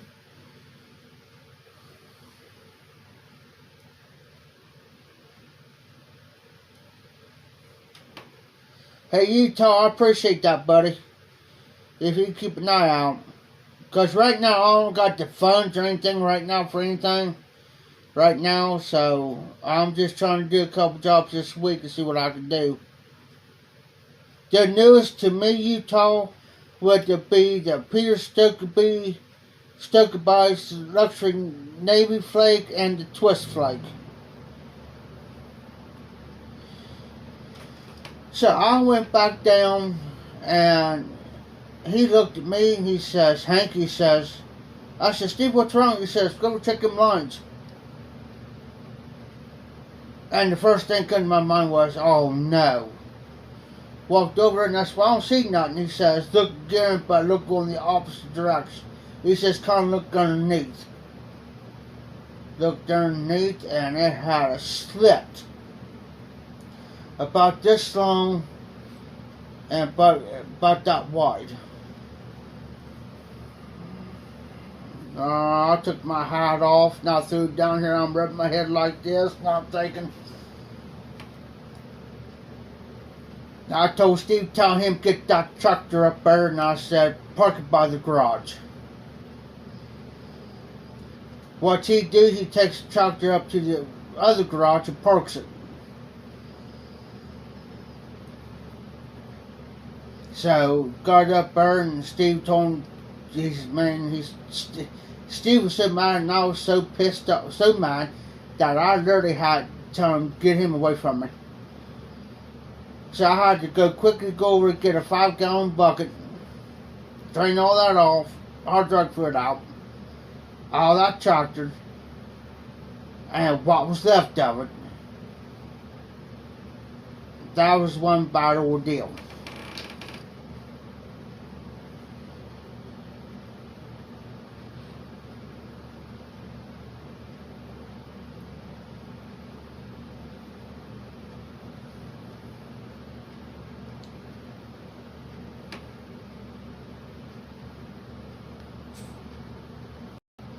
Oh.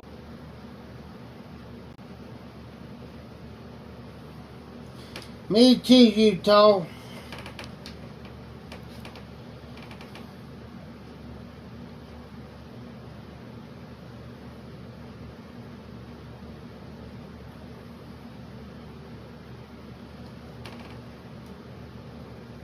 And these nerds try to cuss. I used to go to these farm machinery shows every year. Farm science review. These tractors today, man, they're so complicated. Just give me an old Case, an old John Deere, or an old International Harvester, and I'm good. I'm good.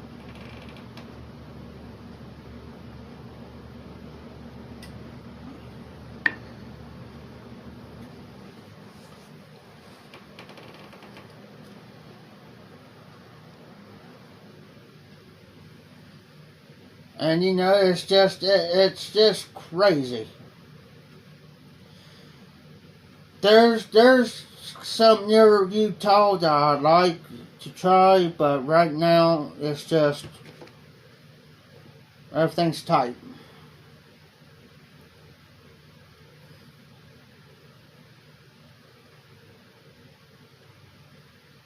Mixter 79. Good Lord.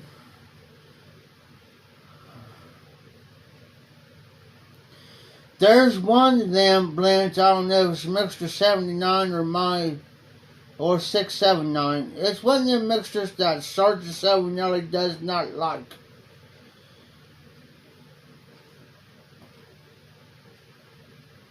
He hates it.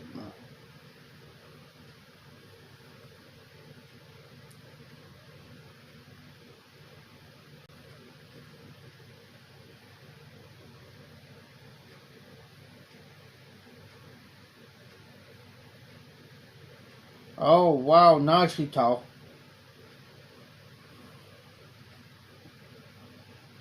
Point to where I don't have to worry about it for a while.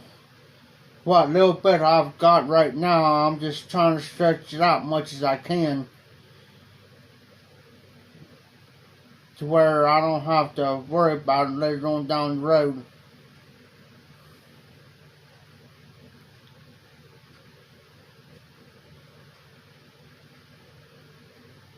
Yeah, always cherish your parents. Cherish them, guys. Love them. Love them. Because I don't got mine. My mom's been going 24, 25 years. My dad will be going 17 in October. So, cherish them while you got them, guys. If they tell you the same story, I'll take it. I wish I could sit here and listen to my dad's stories one more time. Oh, he could tell you some good ones. I'll tell you one of my dad. When my dad was younger, he used to work with this farmer. And he was only making 50 cents an hour. 50 cents an hour. That was it.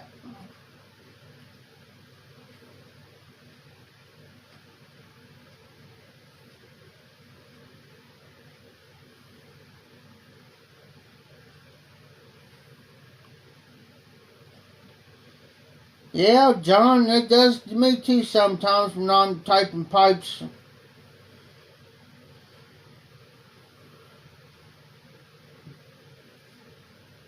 My dad used to work for a farmer, and he did a lot of stuff.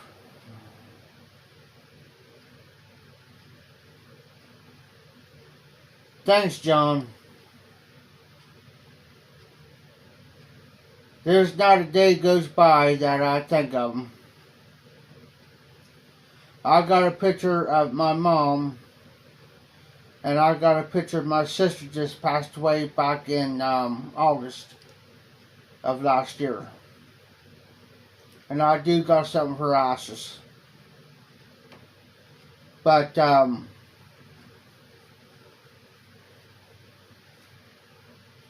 my dad used to do stuff that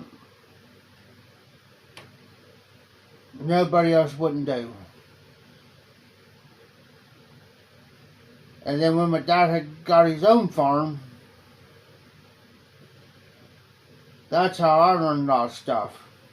Working on them, repairing them.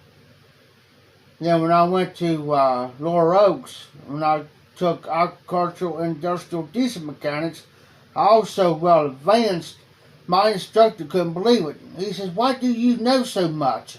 I said, "Because for the simple fact that my dad had a farm." And I said, "I worked on the equipment." And my dad started me at an early age and start learning.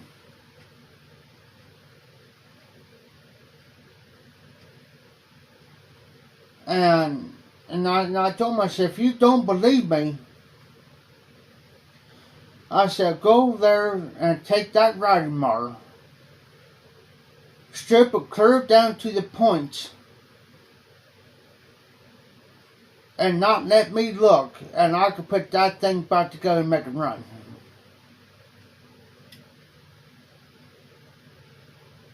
I don't need no manual. I don't need the internet. I'll put that back together and make it run. He says, "You can't do it." I said, "No, I can. No, you can. No, I can." Yeah, my sister, I tell you what happened to my sister, and I could talk about it because it kind of helps me out a little bit, and it kind of gets off my chest. My sister got lung cancer, and she smoked all her life. She smoked cigarettes. Jeff says if I would pick up one more cigarette, it'll kill me. It'll kill me. So the next step she was doing this. This here. Now here's the shocker. She was only 46 years old when she died. 46. She didn't even make it to her 47th birthday, which was January the 20th.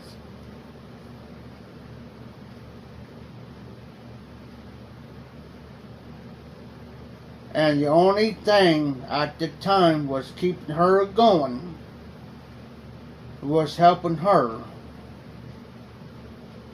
She was smoking the weed that had the THC in it. That's the only thing was keeping her going. To me, I think she caught the COVID-19, this virus. I think she caught it, and my niece and them didn't tell me about it. And then when I went down to her house, I found out that she had my sister staying in the basement. Basement. Wasn't fit for a dog to live in. I blew up. Night, Jose. Yeah, like I said, this light's kind of... Yeah, that's the same with me, Utah. I used to be a heavy... Get this, I used to be a heavy cigarette smoker. I used to smoke 5 to 6 packs a day.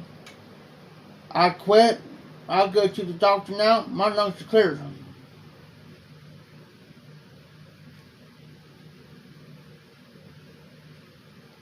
Oh, wow, John. You know, I never had the good cigars. Like the Romeo and Juliet or the Rose of Sharon, or I've been wanting to try a cigar, but everybody's saying that'll break your bank account quicker than anything.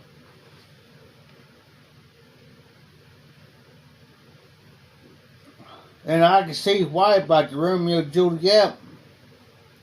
We got a Kroger's in town, and we've got a Kroger's in town, and one Romeo and Juliet cigars is $11.95 or $12.95 just for one cigar. Just for one. That's crazy. But it's a good cigar.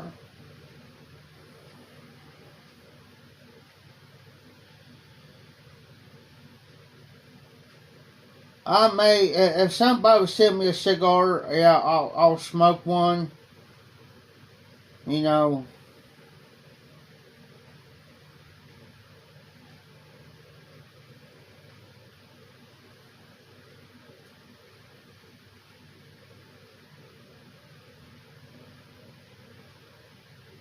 Oh, wow, John. That's crazy. I know the boy. I know a girl. Speaking of that, I went to school. I was in middle school. And I was good friends with the family. Of course, we kind of grew up together. But her name was Wendy Williams. So I say probably about the 7th grade. I would say, yeah, 7th grade. I was probably about 13, 14 years old. Well, come to find out, she was sick.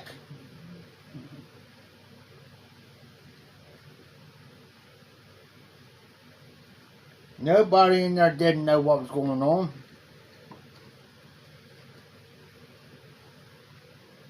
Well, one day, and she lost all of her hair. Well, we all thought she just shaved her head because at that time,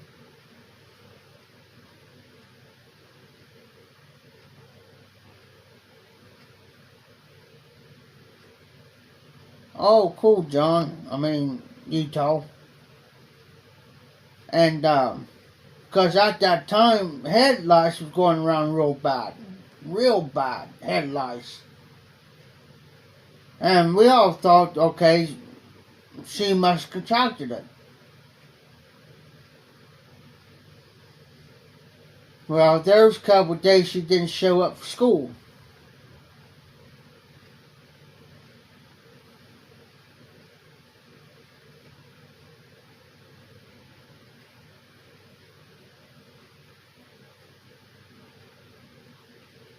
Queen of Cobs.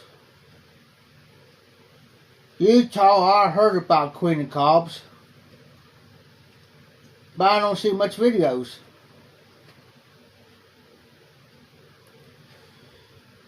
Well, come to find out, there's a couple of days she didn't show up for school and nobody couldn't figure out. There's most majority of us didn't know what was going on because she kind of kept it kind of private. And which I can understand that because she didn't want to draw attention to herself. And nobody was really talking about it. Well, come to find out she passes away. Then we found out she had cancer. Same age as me. About 13, 14 years old. Nobody knew.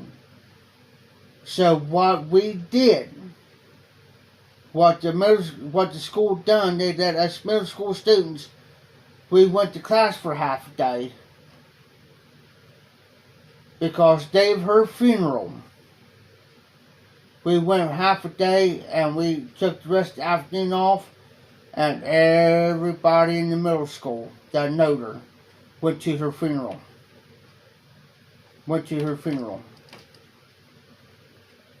To pay our respects. And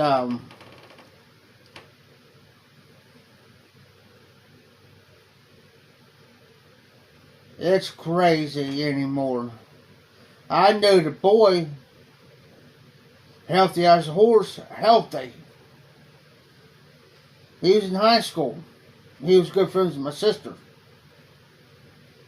In the middle of class, right in the middle of class, had a major stroke.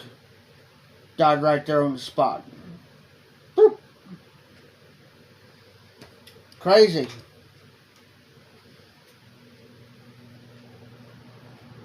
They came out with, hey Dan, they came out with snuff here probably 12 years ago, 13 years ago. I don't know if they still sell it or not. I know they don't do it around here. I know, I think Dan's still in China. All brought up, John's still in China. I don't know if Jimmy's still in or not. Jimmy DeBaggy, I don't know if you're still in. But they came out with Copenhagen Black. And it was had bourbon whiskey in it.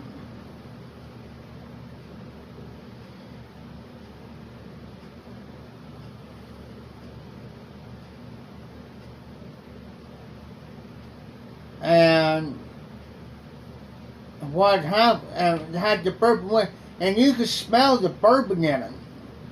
You stuck one in and you could, have you been drinking? I said, do what? He says, you been drinking whiskey or beer or anything? I said, no, why? He says, by God, I can smell it on you.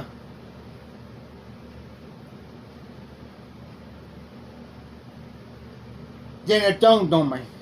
I said, oh, here, hold on. Pulled the can out from that smell. I closed, I said, look on the lid. He says, oh, that's what I'm smelling. It was factory made. Oh, okay, Dan.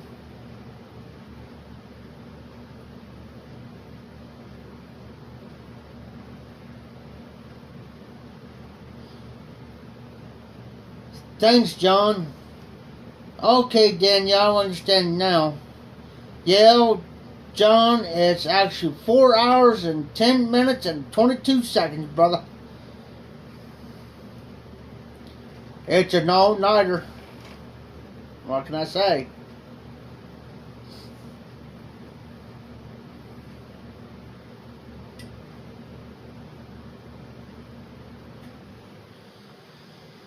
Hey, John, the type of stuff he's talking about is you just put a little bit on your finger and go up your nose, you get the nicotine.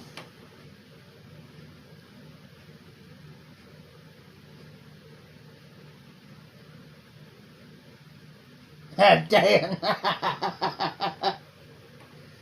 Hey, John, all briared up. See if you can beat my record.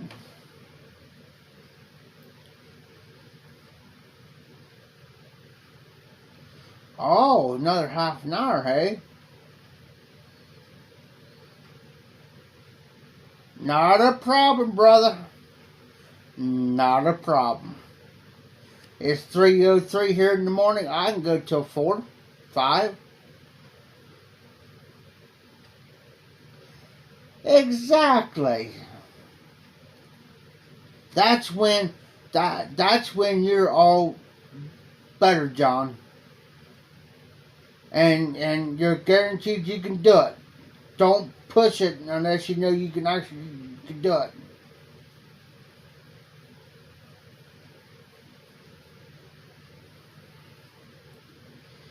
The last one you had was 3 hours and 48 minutes here the other night.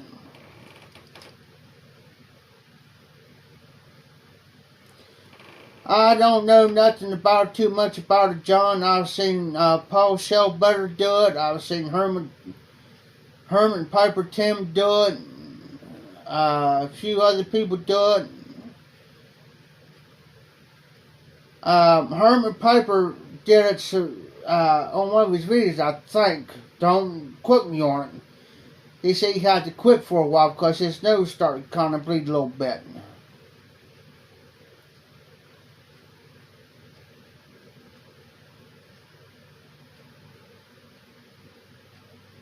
Yep, you're right, John.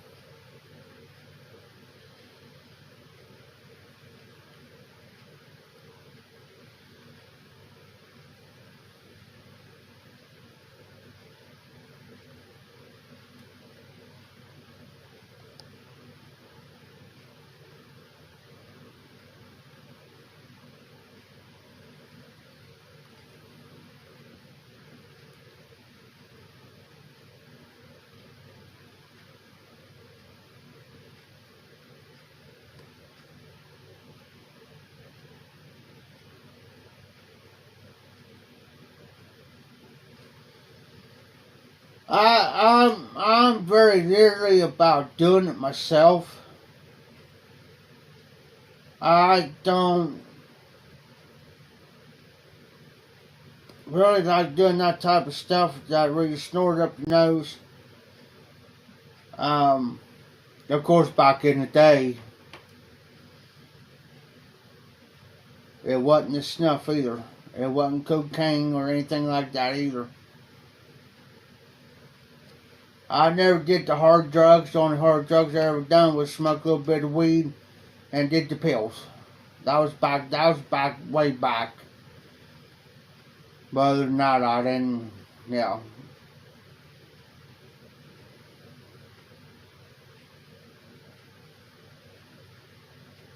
So I just,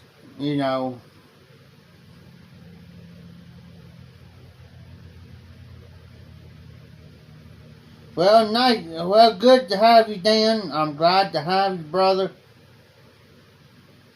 I totally understand. And glad to have you. I'm glad you hung out this long. It means a lot.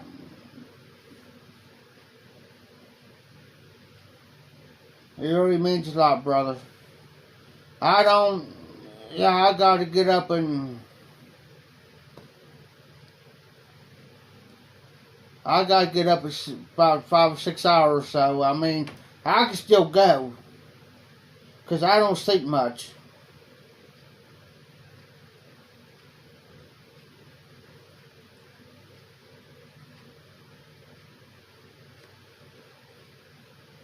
You know, John, uh, it's just when you get stuff done and squared away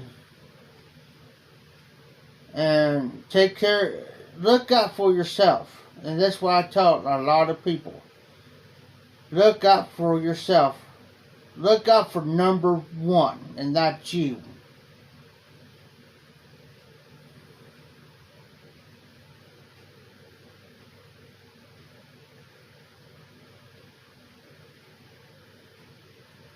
Yeah, me too, Dan. The reason why I got my hand like this is because I'm trying to glare from my light where I can see the comments.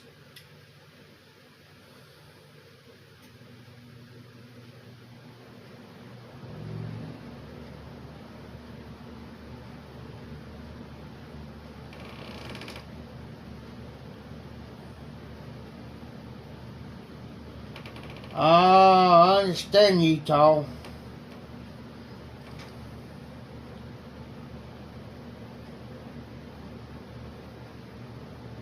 Yeah, I understand where you come from, Utah. I used to be a nurse aide, and my shifts would vary from time to time. There's times I'll work a regular 8-hour shift, and I'll work a 9-hour shift, a 12-hour shift, and sometimes they'll call me off, or they'll say, Jeff, don't come in.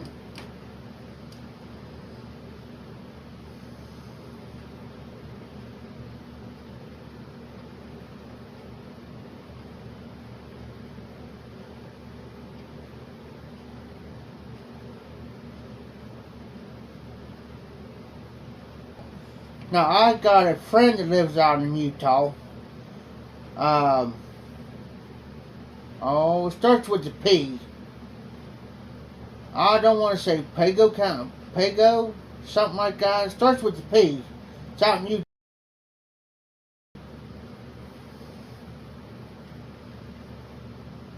And I know your guys' time zones are different from mine. I think like 2 hours.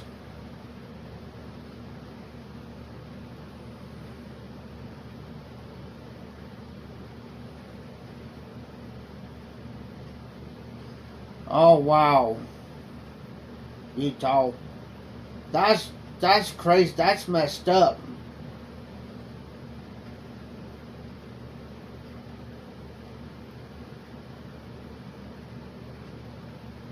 Okay, you're two. Okay, I thought I was right. You guys 2 hours behind me.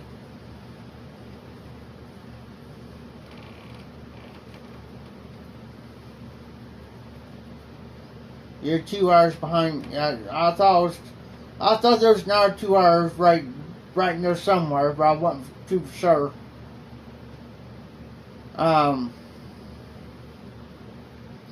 Yeah, like I said, I used to be a nurse aide, and I love my patients.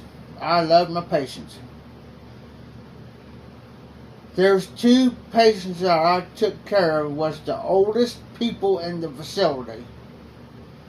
There's a 105-year-old man and a 104-year-old lady. And at 105. Oh, okay, Utah. Okay, I understand that now. You guys are mountain time.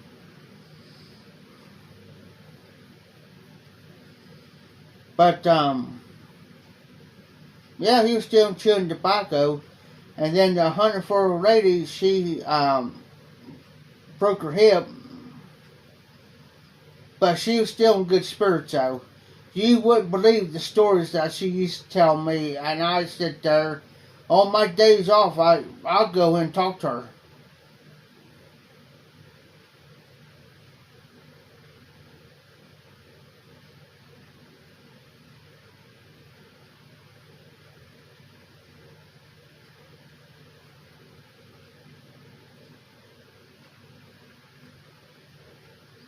Oh, well, Utah, I used to have that happen to me. I used to have that happen to me. And I used to get so mad because they want to ditch. Ditch out on the job, or they'll call in at the last. I may have a half an hour into my shift. Somebody will call in and say,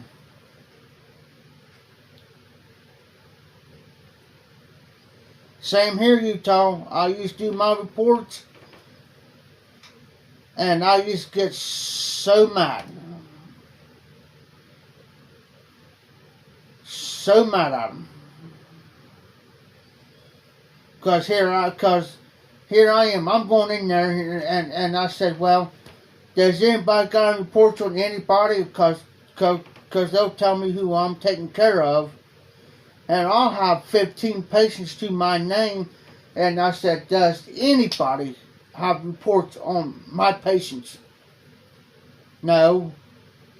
What do you mean no? Okay, I don't know what. Okay, I don't know about this patient, what's going on. Or this patient. Well, is this patient having any troubles?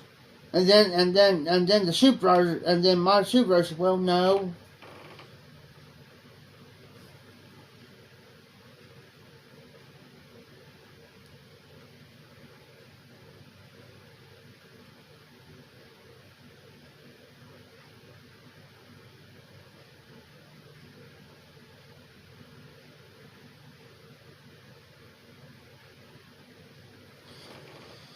Most of my family worked in the medical field for us nurse aides, state testing, nurse aides, life squad,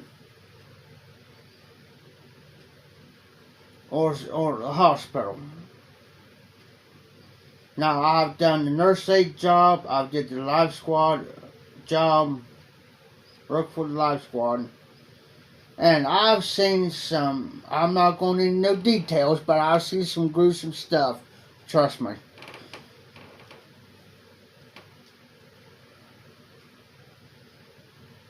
Trust me.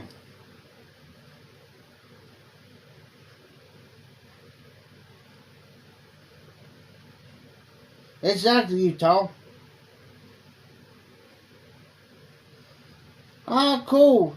Hey, that's the best rewarding job, Utah.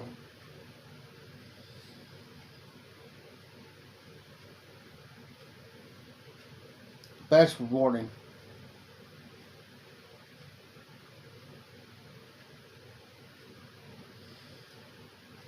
And I tell you, if you ever worked on the life squad, I tell you the best position. You have to work yourself up to it, but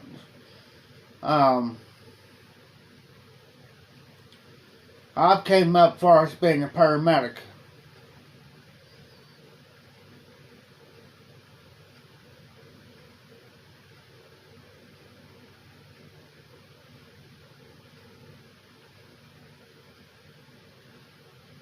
You come in EMT,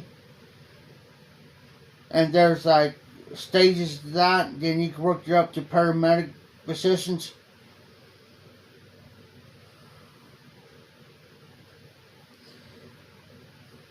Yeah, exactly. Some workers are underpaid, and these nurses and stuff, man, it's crazy. I used to be, when I lived in Greenfield, I took on the position of being a security guard. Well, a buddy of mine, a friend of mine wanted me to do it, so I went to another friend of mine, which he was a lieutenant. And I talked to him. I said, hey man, because they was needing security guards to work at Johnson Controls, which what they did was they made foam seats for Honda, whatever.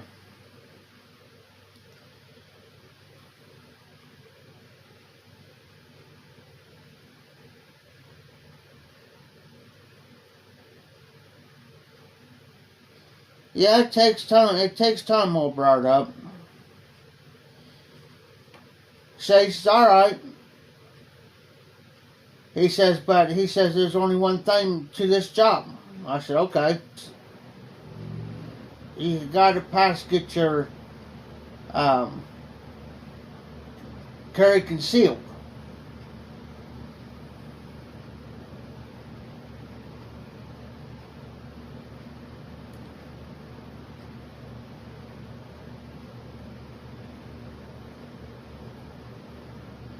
Hey, Utah, I appreciate you for your service, brother.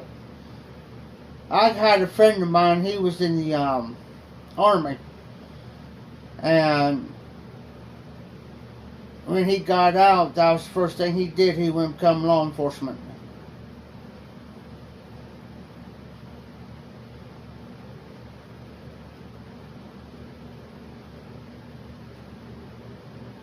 And and so we went and took the test. I passed mine with the breeze. Well, my buddy of mine, he failed his by so many points. And the reason why we had to pass it because we got down in Chillicothe. There's a Kenworth plant down there for the semi trucks, and you have to carry a gun down there. And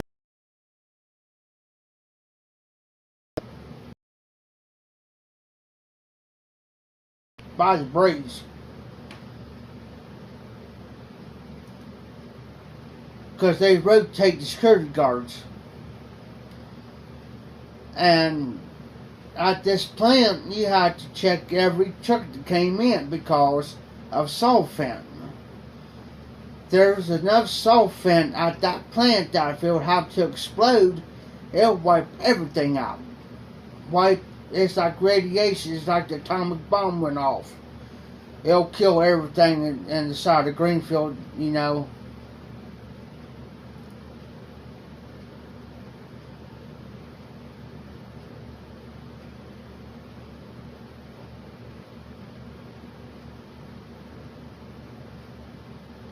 Hey, all brought up, I appreciate you. Thank you for your time and efforts of being here.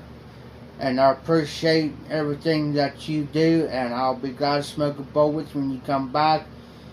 Take care of yourself first. Be safe, be well.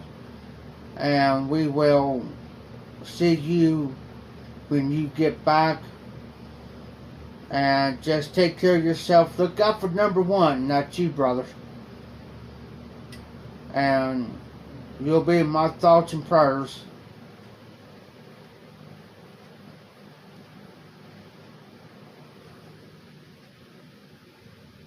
And don't overdo it.